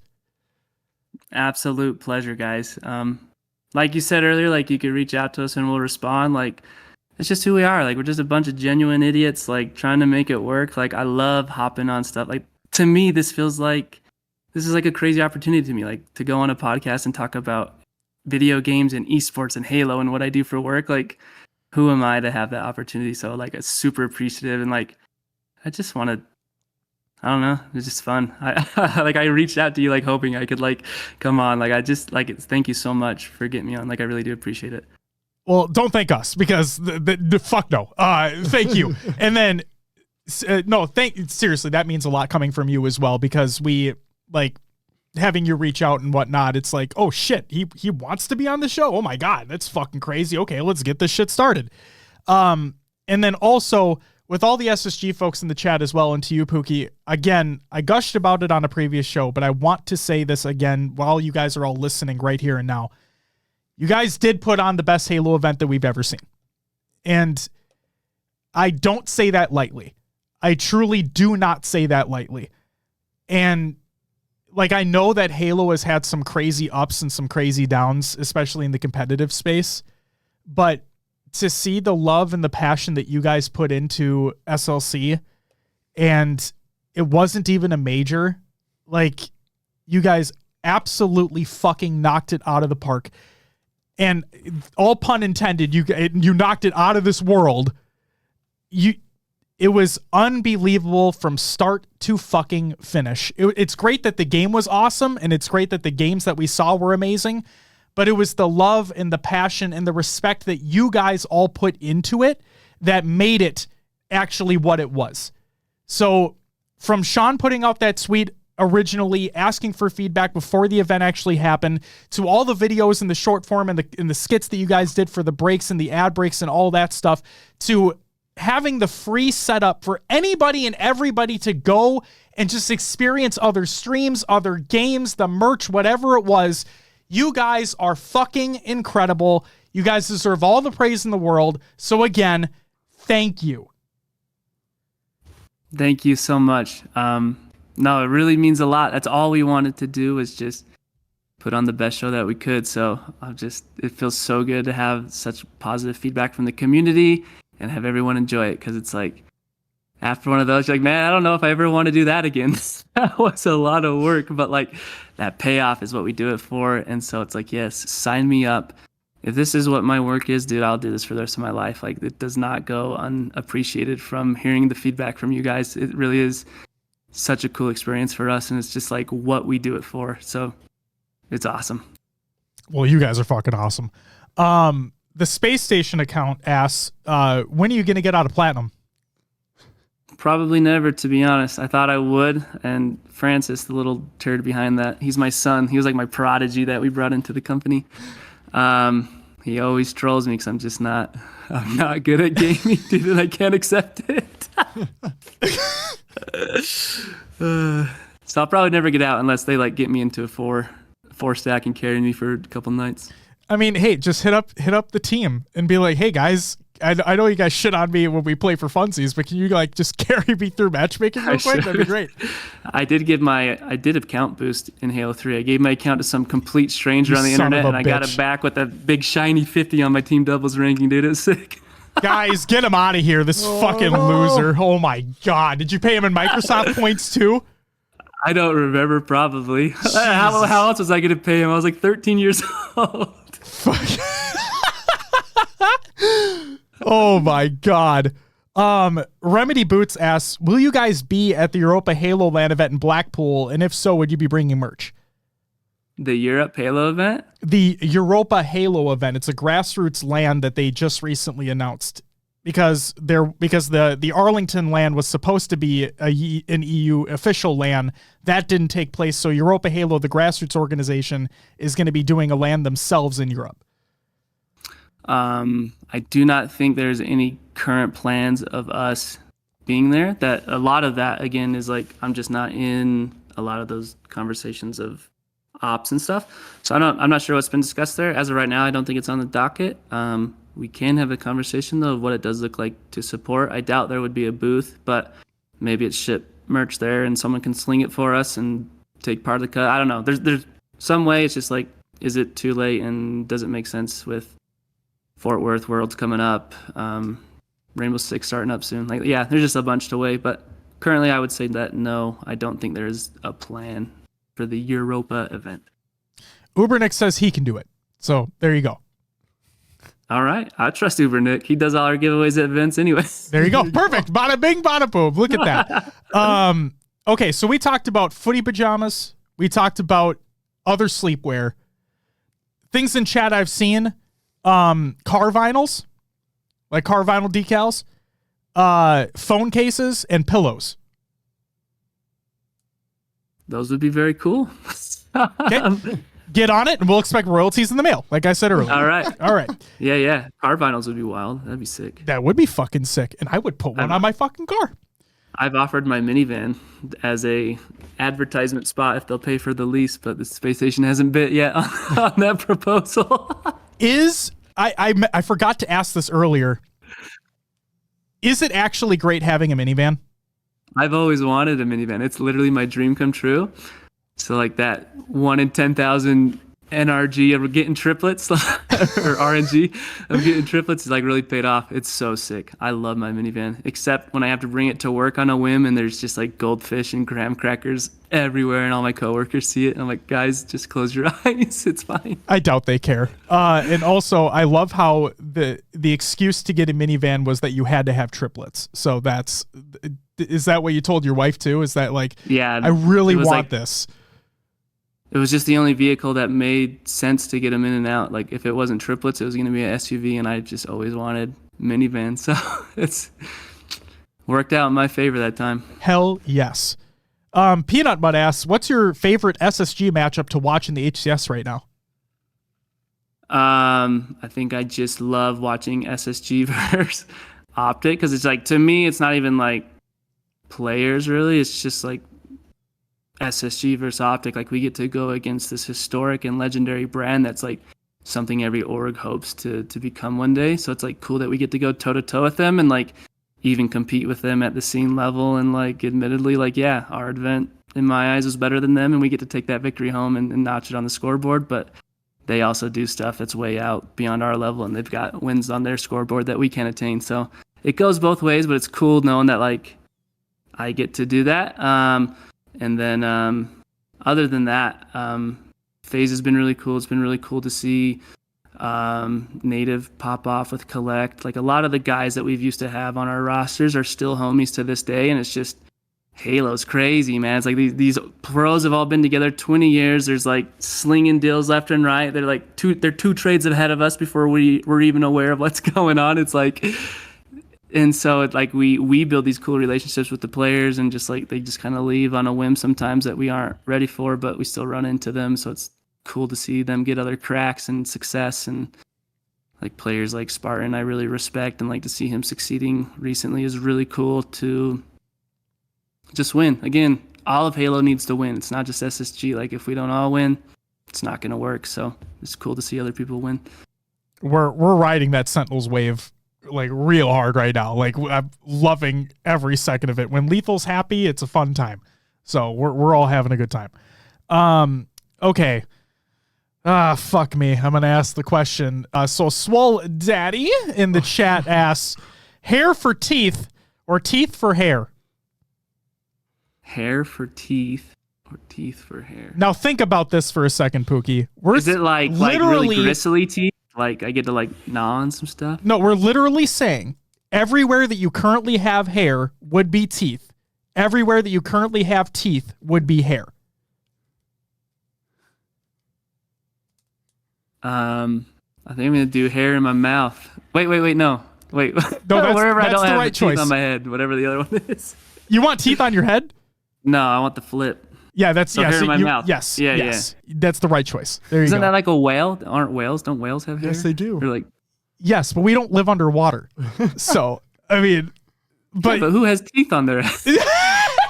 it'd be a much easier thing to deal with having, I assume, having hair for teeth, but there you go. I agree. Oh my God. Yeah, Swole is messed up. He asks that every single fucking time. And if anybody listens to this and if you've banned Swole Daddy from your chat for asking that question, just know he's being nice about it, okay? It's all in fun. It's all in fun and jokes. Let me see here. Ashley says, what was your favorite skit that was shown at the Snowdown or SLC and why? Any behind the scenes you can share of making the content? I think my favorite skits are the first traffic reports we did. The guy who voices them, his name's Tall Chicken around the office, and he's just like, he's a day one employee with me. Like we're just kind of idiots lost here now that just kind of plug and play wherever we can help out. And I just, whenever I need a good voiceover, I'll reach out to him, and it's just like old buddies reuniting for the final reunion tour. So I just love getting to work with that guy. So those are my favorite. So it's just fun. And then just behind the scenes is like, you wouldn't believe how hard it is to convince 5 guys to get on Halo and make some machinima skits for work. Like, it's just funny. Like some of these Zoomers, dude, they've just never had a hard day in their life. It's like I'm just trolling them, but it is funny. Like, yeah, it's just fun that like we have to like convince people to get on Halo to make machinimas sometimes. Like it's not hard to like remind them. It's just fun that's our day-to-day sometimes to make some content, and we get to hop on Halo and browse the custom maps. The Ace Piss Lemonade one was pretty good too. The first from the Snowdown. Oh my God. Yep. That might, holy shit. That was great. It came out of fucking nowhere too. Like that, it just popped up and we're like, whoa, wait a fucking second. What? And oh man, that was incredible. Yeah, Tony and Active, those guys are dope. Like, we just pointed the camera at them for a day, and they're like, "Let's go make 8 skits," and we're like, "This is so sick." So it's just fun having people that love making content and are able to kind of relax and have fun with it. Fuck yes. Let me see here. So there is somebody that came into the chat and asked about. I'm not gonna directly ask this question because it's frankly none of our business about how much did the SSG players get paid a month to play Halo, but instead I want to reword that question in a way where, do players have a set salary and then along with tournament winnings, or are you able to explain further how that works out? Yeah, so I think I'm not 100% sure with Halo, but from what I know, most leagues will have your minimum salary that you have to pay, and then obviously depending the value you bring to an org, whether that's purely competitive or like sometimes it is a little bit of content sided, like an org has to look into like what you bring beyond just how quick you can click on someone's head.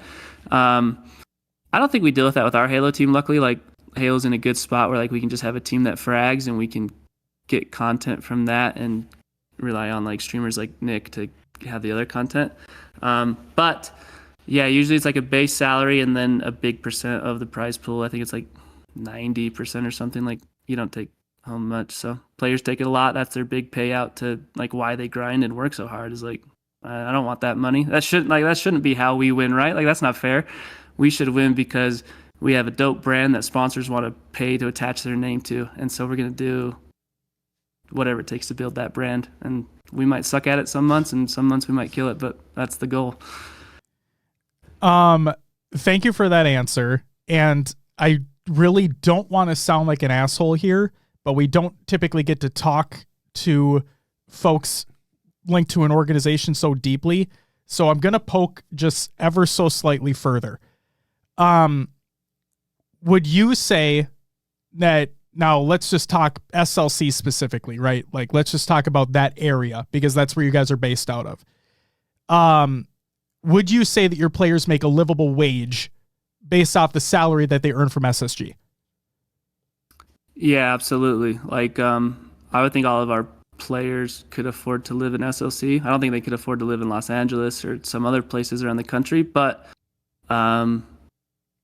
yeah, top pros make more than I do, and I live where I live, so they should be fine too. So yeah, like, it's definitely, I think we do a really good job at paying fair of whatever the what would you call that? The scene determines, or like whatever it's worth. Yep. But obviously, like, we've been able to get where we can get because we don't invest in scenes that we don't think there's a path to recoup the money. So Unit and Battalion, Tucci, a lot of people know them as, are very good at just like knowing when to pull a trigger on what scenes. And like, a lot of the scenes in the past might seem weird or Tetris or like whatever that is. No knock on that. It's just like not something you'd see a traditional esports team in, but like, there's always been a pretty strategic reasoning why, and in-depth discussions of why we're pulling the trigger and what we're doing. Awesome. Again, thank you for that information, and thank you for allowing me to poke a little further on that. Well, however deep you want to go, and just, yeah, open book. Well, I'm obviously not going to ask about specific amounts because, again, that's none of our business. What would your dream HCS coding look like? I don't know. I think I like Your tattoo guy asked this, by the way. Oh, Blackout? Yeah. I don't know. I kind of like simple, clean, flat colors with like minimal hits. Or I would want like a really cool, just like a colorway transition, color block or something. I don't know. I flip-flop so much. Just whatever I think looks cool, I think it looks cool. So Tyler says the one we have coming. The one we have coming, that's the correct answer. That's the one. We are about to design, I think, our next skin coming up, so we'll have to figure out a way to get a little bit of input from the community on it at least, even if we can't show you guys the renders. I've already been denied that quest. Yeah. That's okay. We'll keep poking and prodding until we maybe eventually get those, which won't happen, but whatever. What are you going to do? Tyler brought up a lumberjack one. I did happen to get my hands on the file from 343 and like trolled and made like a one that looked like a lumberjack with a flannel shirt on and a beanie, and we wanted to submit it to them just to see what they would say, but I got vetoed on that idea as well to troll 343. That would be amazing. Just fuck with them the entire time. Yeah. Riznek asks, any thoughts on making more Halo team hoodies like a Final Boss or a Carbon? Or is that like, is that out of your guys' control because of the ownership surrounding the other organizations or the other team names, I guess you could say? I mean, I think just knowing how the culture is, like, we have to like stay cool with straight ripping, and like maybe that's our loyalty now because we've already done this with them. But like, I think there's other ways to always kind of intermingle and figure out how to like connect with the old heads of Halo and the new generations coming up in a way that they're excited about. So yeah, I'd imagine that like somewhere down the road we're willing to work with anyone who wants to do something dope. Like, my job is to make whatever it is that you guys think is cool and like what you would react to. So like whatever that is, I'm down to have that conversation. Well, we already gave you multiple examples, so we're just expecting them to be made now. Footy pajamas coming soon. Fuck yes! Let's get it. Oh my God. Peanut asks, speaking of merch, what's your favorite piece of merch that SSG has put out? I don't know. I think it kind of went under the radar, but our AR merch was pretty cool. We had merch that you could scan with your Instagram filter, and it would like pop open a black hole on your chest and suck in like stars and planets and oats overnight bottles and stuff. So we've done some cool stuff where we've like collaborated, but did a really shitty part on like my end of the deal of like promoting it and getting it out to the masses and like telling that story in a cool way. So like stuff like that's really cool, where we've been able to use the space station as a whole to package a merch launch together and work with multiple teams besides just like a graphics team and a video team. My God, that sounds That's fucking pretty cool. rad. It was rad, and I didn't do a good job at telling them. Oh my God. But yeah, learning experiences. We'll figure it out. All right, Pookie, shall we do some rapid fire questions here that never actually end up being rapid fire? Yeah, Josh will ask Let's for do it. explanations and talk. Yes. Yeah, it's my version of rapid fire, Will. All right, just not. It's not rapid in me asking the question, and then it's not rapid in how I follow that fucker up. It should be called the And I'm not so very rapid. slow fire. on my answers too. It's okay. We're having fun. What's your favorite food? Sushi. That's such a white Utah answer. Well, okay, here's somewhere it's not so rapid fire anymore. How is that a white Utah answer? What are you Right talking away. about? I don't know. It just feels like a classic. Like a lot of funny Utah cultures. Like a lot of people go on Mormon missions and then they come back and they become like door-to-door sales bros and stuff. That's we troll them a lot. Like they'll go sell security systems or pest control during the summer. Okay. And it's just like a classic place where they'll all go eat like as the team and stuff. So it's like everyone's favorite food. That's just a little in-depth Utah culture, I guess. All right. What's your I favorite? got deep scars. Oh my God. What's your favorite movie? Hardball. It's a good movie. What's your favorite musical artist or group? Changes overall in my lifetime. My Chemical Romance probably had the biggest effect on me. Let's go, baby! Yes! Mine too. And I was going to ask you, because you said in a reply to like one of your own tweets from a long time ago, like of your top favorite at the time when you were like high school or some shit, and My Chem was top of the list. And you said, maybe that won't be the same now because it's just the shit that I listened to back then. And I was going to ask. Thank fucking God. Okay, now here's the real question. Pookie. What's the best My Chem album? Growing up, my favorite was 3 Cheers for Sweet Revenge, but I really think Black Parade. Fuck off. When I re-listen to it, it's really good, but it's also just so mainstream and like not who I would want My Chemical Romance to become, like as a diehard fan. So it's 3 So, Cheers I then. love like yeah, like emotionally, yes, that's what I'm connected to. God! Yes! Holy shit, we're 2 for 2, guys! Oh my God! Never. I think we're gonna be good friends, man. Oh, no one says 3 Cheers. Everyone says Black Parade. Yes, it's a great concept album, but fuck off with that shit. 3 Cheers is easily their best album. This fucking spoiler, it's my favorite album of all time. But like, I showed up to work about 2 days before the event screaming I'm not okay as I pulled up into the parking lot before the Salt Lake event because we were all stressing and losing our minds, dude. I fucking love you. I'm so happy that because when I read your tweet and I read your reply to it, and I'm like, oh no, I don't think he likes My Chem anymore. I'm a little scared to ask this question. And then I'm so fucking happy. Holy shit. I go through such weird waves of genres and artists. It's like, it's so over the map for me. But well, you said yeah. you were listening to, was it Biggie and Pac, like when you're giving your kids a bath or something like that?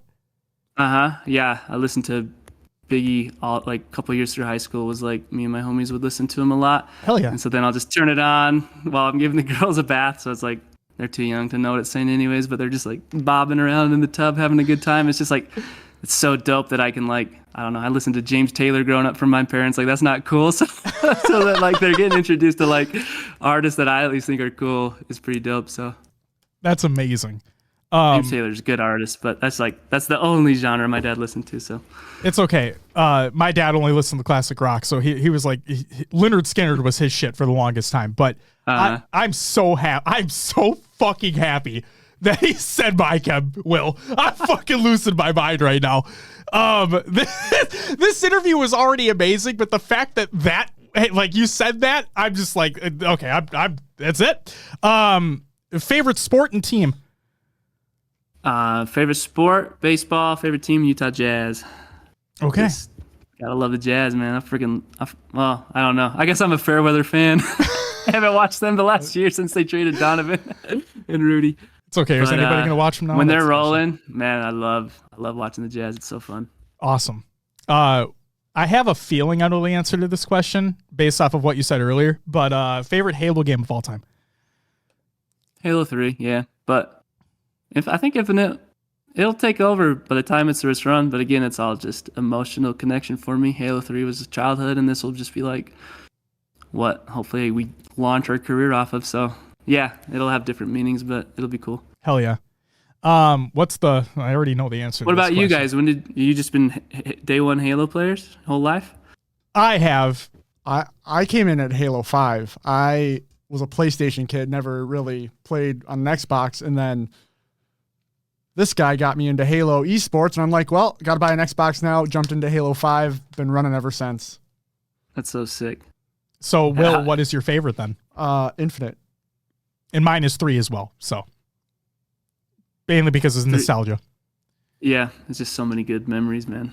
Oh, it's all the good memories. It's so crazy. It's like, man, we just got to make Halo cool, and the fan base is there, and it's gonna be like, it could be a premier esport. Like, it's all there. We'll figure it out. Like, it's gonna be sick. The next 7-8 years are gonna be crazy.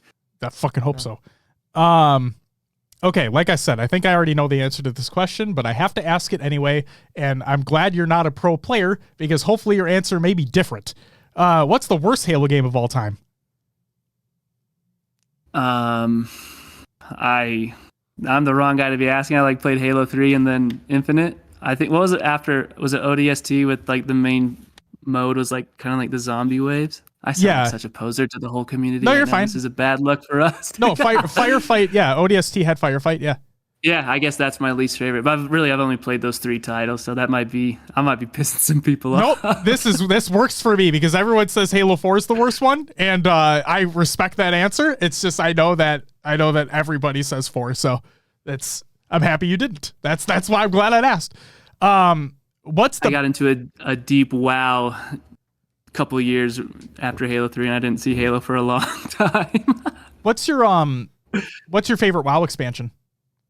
Wrath of the Lich King is where I really got into it and had a lot of fun. That's what I hear a lot of people's ours because I think was it after Wrath? Was it Kata after Wrath? Or no? I think so. I don't know. Space Station account would know. I know that nerd. He still plays. Yeah, it was Cataclysm. Yeah, I think that people were worried about or it started to drop off after Wrath. So, what's the best place for food in Utah? There is no good food in Utah. Oh, fuck off. What's your favorite place to get food in Utah? There's got to be something. I have a little place I like. It's called Wendy's Teppanyaki. It's just it's a cool little Japanese place where it's I don't know what you'd call it. You sit in the ground and the table's at ground level. Oh, wow. It's a little cool little Japanese bar. We always get sushi and teriyaki chicken. It's really good. It's me and my wife go there for our special dates. So that's a dope place to go. See that you say there's no good food in Utah. That sounds awesome. That sounds legitimately awesome. There's not a lot of authentic food, I guess. I don't know. I mean, that sounds as authentic as you can get in Utah, at least. I mean, I don't think some places are good, but it's not like Texas or other cities that we've traveled to. It's every restaurant is a banger. It's even for us, it's hard to find places that we like to go. Sure. Let's say we don't have a place like that in the Twin Cities. I don't think, do we? A place no. With the inset tables and everything. No. Yeah. What's your favorite video game of all time? Smite. I should have expected boring that answer. Yeah, that was a rough one. No, it's not a boring answer. Actually, speaking of Smite, real quick here, there was someone who asked, I think from the Space Station side. Yes, the Space Station account asked, what's your favorite Smite god? Scylla, I would have to say. I don't know if that means anything to anyone. I'm not going to act like I know what that is because I have literally no idea what that is. Clearly, I should have done more research about Smite Gods. No. Oh, good. All right. Then, what's your least favorite video game of all time? Halo Wars, I think, is the game I've had the least fun, like, trying to get into. To be honest, I'm not a real-time strategy guy. Like, I just can't comprehend it. And then to try and do that, oh no, I think my camera just died. It might. No, you're good. You're good. Oh, now you went away.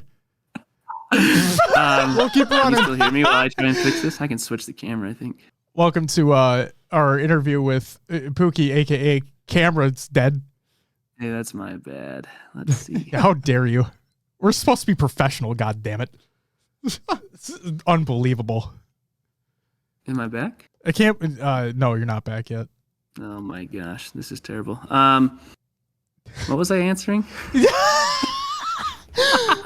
Your least favorite video game of all time, and you said Halo Wars? Oh, Halo Wars. Yeah, trying to do an RTS on top of a controller was too much for me. That's okay. I understand. I'm such a boomer. How would I video and voice and video? That's got to be it. I can't believe we paid to fly you out here, and this is how we're treated with your camera at your home dying. This is unbelievable. I don't know how it died. It's plugged into the computer. That is very strange. Jesus Christ. Are you ready for the next question? Yeah, I'm ready. All right. I just feel bad that I can't figure out my video. That's fine. We'll just have chat flame you. It's all good. Who's your favorite Halo player of all time? Shook 1 is what my memory goes back to, but Elamite is just super dope now, just because we are good friends. I mean, hey, 2 OGs. Can't go wrong. Yep. Now, I don't want to hear a cop-out of, our current team. What's your favorite Halo team of all time?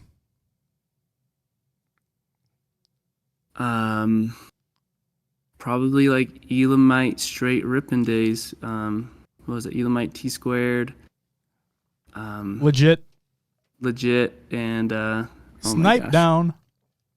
There we go. Yeah, those were like when I was first getting into Halo, and my buddies were all getting into the pro scene, and I was like kind of figuring out who it was, and those were the guys on top at the moment. So it was cool to, like, that's just always stuck with me. And now like Elamite came into SSG to like initially work partnerships. That's kind of weird, right? And now he's like coaches the Halo team. So it's kind of funny. Another full circle moment. It's fucking awesome, is what it is.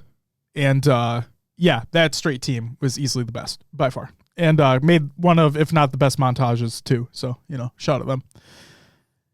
And then, okay, this is fine if you want to give a cop out for this one, because typically fucking who cares? What's your favorite Halo event of all time? Obviously Salt Lake City is super dope. Yep, my second favorite one was Raleigh. Last year, I think I think Ace and those guys, I think they took top 8, and it was just our first crack at like coming to a Halo event, and that was super special. We just had never been to LANs before like that and been able to experience like that connection with the fans. So that's what does it, right? Like it's we go hard because we have those good experiences at LAN, and we love hanging out and having those moments with the fans. Like if we didn't have those at every opportunity, and if 343 didn't let us do that, we wouldn't double down and go as hard as we did for Salt Lake City. So it's just like we felt the love from the fans, so we want to give back, and really that's what drives us. It's not like Halo. I couldn't care less about Halo, but I love the connection I have with the community and the players and the devs. But like that could be any video game, right? But like the community resonates with us, so that's what we love about it. Fuck yeah. That's all the rapid fire questions that I had for you, Pookie. So it's up to you if you want to try to get the camera working again, but this is officially going to be the end of the interview. We're back. Oh shit. He fucking turned it off. Guaranteed. Oh god, no webcam. I'm such a Discord is the one thing, like I feel the generational gap happening of like me becoming old and the new kids at work are like better, and Discord is like one of those first things I just never adopted as a gamer, and like all I literally had to do was hit the turn camera button on for the last 5 minutes. I just hadn't figured that out on Discord. And I thought I was fucking old. All right, so yeah, Jesus, you'd be surprised. Oh my God. Everyone's idiots in every industry. We're just all figuring it out. Hey, it's all about having fun, you know? Yep. Well, with that, Pookie, again, thank you from the bottom of our hearts for taking the time to do this. It is really appreciated. Honest to God, cannot thank you guys enough for everything that you guys have done and continue to do for this scene. I for all the people at home that may or may not be listening to this, like I genuinely don't want to sound like we're shilling for Space Station. Pookie, I'm just going to say this for the sake of it. We're not sponsored or anything like that. We're not getting kickbacks for anything like that. Like, the fact of the matter is, we buy the merchandise. We support the organization because we love what they do and we love what they put out and we love what they continue to do, which is put the scene first, put the community first, like Pookie was saying. And it's one thing to say that that's what you guys do, but it's a whole other thing to actually see it. And it's a whole other thing to actually do it. And that's exactly what you guys are doing. You're putting the community first. We see it basically every single day. And again, we cannot thank you enough. And Pookie, thank you once again for taking the time to come on here tonight. No, again, starting as like a day one employee, like these opportunities are so crazy and special to me that it's like we've built something that like people even want us to come on and talk about. So thank you guys very much for having me on and just like letting me talk about Spacestation Gaming in general. It really is a cool opportunity and I appreciate it. And yeah, again, like other orgs just have different looks than us, but our goal will always be community first. Just do what's best by our fans and those who support us. And it's like we need to figure out how to win through the developers or partnerships or whatever that is. But it's like, I don't know, me and you, we're going to be the same team as the community till SSG either wins or we die. So it's like, we're going to do this together. And like, however we figure that out, we can always be better. And I think we will. Like, we've done pretty good for 6 years. So in 6 more years, like, who knows, like the kind of cool stuff that we're going to be able to do together with everyone. So I'm just excited. And again, Halo has given us the best chance that I've experienced so far of any league to allow someone with that mindset to show up and like make a difference in the community. So I'll always be grateful for those guys, not only for letting us do that in Halo, but that also gives us the opportunity to put on an event like Salt Lake City and people outside of Halo get to witness what we're capable of doing too. Like, that's not just SSG winning, that's Halo winning. To a degree, that's you guys winning. To a degree, that's the fans winning. That's Summit playing Halo. Like, I'm not saying SLC did that, but like, it's cool that it's all happening at the same time. And like, the scene is growing, right? So it's like, as long as we can all do what it takes to grow the scene, like 343 provides the platform for it to be successful. So it's dope. Hopefully it's a good little run that we all got going on here. And if anything happens, all I know is that you and we still have My Chemical Romance. That's right. I'm just gonna start sending you music links. I'm gonna be that like annoying guy that you brought on the podcast one time. You're like, this freaking idiot's like sending stupid songs to me. No, I absolutely love it. All right. Well, Pookie, I'll just ask you, you can feel free to log off if you'd like to. But we do have an outro we'd like to do, so it's up to you if you want to stick on for that, because we've never actually done an interview live before, so I'm not used to this. But yeah, I'll leave that up to you. Do you want to hang on, or would you like to go? Oh, I'm hanging on. Oh, fuck it. All right, let's get it. Will, let's get into some fucking shout-outs. Oh. All right, let's shout out the people who followed and subbed to this fucking show. Real quick, give me a second here. I have to back the fuck up. All right. Of course, I just fucking missed it. God damn it. I'm an idiot. All right. So, for the follows, we have Chauncey, Blackout, Adam, Maythor. I probably mispronounced that. I apologize. Tyler, Burley, Wizard Gamer. Is it Gillist or Gillist? Again, I apologize. Aleo, You Got Mollywopped. That's a great name. Paxson. Let's see. Mr. T and Crumpets. Shout out you. Valorize. Al's Dante. Is that like or is it Ace Dante? I thought it was going to be like an El Dente reference. You know what I mean? Whatever. Unit. Stay Woke. Ubernick. Shout out you as well. Hey. Captain Spidey. And for Turban, thank you guys for the follows. Greatly appreciated. Welcome to the live show. And then we have Game Crazy John with the 3-month resub. We have Pure Delight with the 2-month resub. We have Zarners with the 26-month primer. We have Space Station. Holy shit. Hey, thank you for the sub. Ashley with the 5-month resub. John with the gifted sub to Halt. Riz with the primer. Pookie with the typing. Captain Mo with the 4-month resub. Thank you all for the resubs. You all get a woo! Greatly appreciated. And then Daddy. Jesus Christ. Space Station with the 5 gifted. You know what that means, Will. Oh, you're gonna okay. Oh, yeah, we don't need the Discord soundbite. You get a woo, woo, woo, woo, woo. And Daddy, thank you for the fucking bits. Hashtag bit by bit. Will. Yeah. This was the show. So if you would do me a favor and plug the fucking show. As always, you can find us on your favorite podcast services. Just search for HCS Pro Talk. We're on iTunes, Podbean, Spotify, and others, like Josh's favorite, Pocket Cast. Still not an ad. Find us on social media, Twitter, Instagram, Facebook, all out there. YouTube/HCS Pro Talk for interview series like this one and all VODs. It's hard doing this without the script. The script has bullet points. What are you talking about? You do this on fly anyway. Join the Discord community discussion link is provided in the Google Doc of the show notes of the show. !Discord and chat or on our link tree on our Twitter.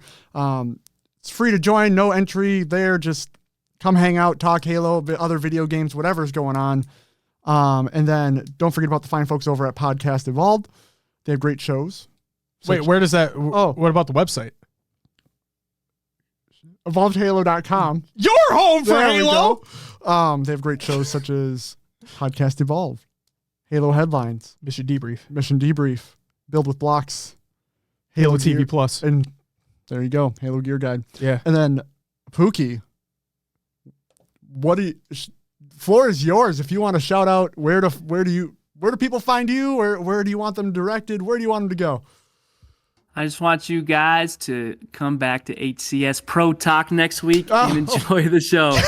Honestly, thank you guys so much for having me out. This was so sick, so fun. It's just fun to hang out and talk and just I don't know, not be home with triplets. So I appreciate the late night at work, fella. You're welcome. Anything for you. In all seriousness, you guys can find Pookie over at twitter.com/SSG_Pookie. You can find him on Instagram at Instagram.com/SSGPookie. Go follow him there. Show him some love. And if you have questions, DM him or don't, because I don't know if he wants to be bugged like that. But DM the @Spacestation account because you can bug them all the time. There you go. Bada bing, bada boom. Yeah. That account is actually probably more likely to respond than I am, to be honest. I mean, you have 4 kids to take care of. Anyways, yeah, you don't want to hear from me. Well, I'll just say we loved hearing from you. So, Pookie, shout out you again. Thank you so much. Shout out Space Station. Guys are amazing. We'll be back next week. And not to put a downer on the whole situation, but we will, next week on the show, we will be talking about the G1 situation. So stay tuned for all that. But that's next week. And until then,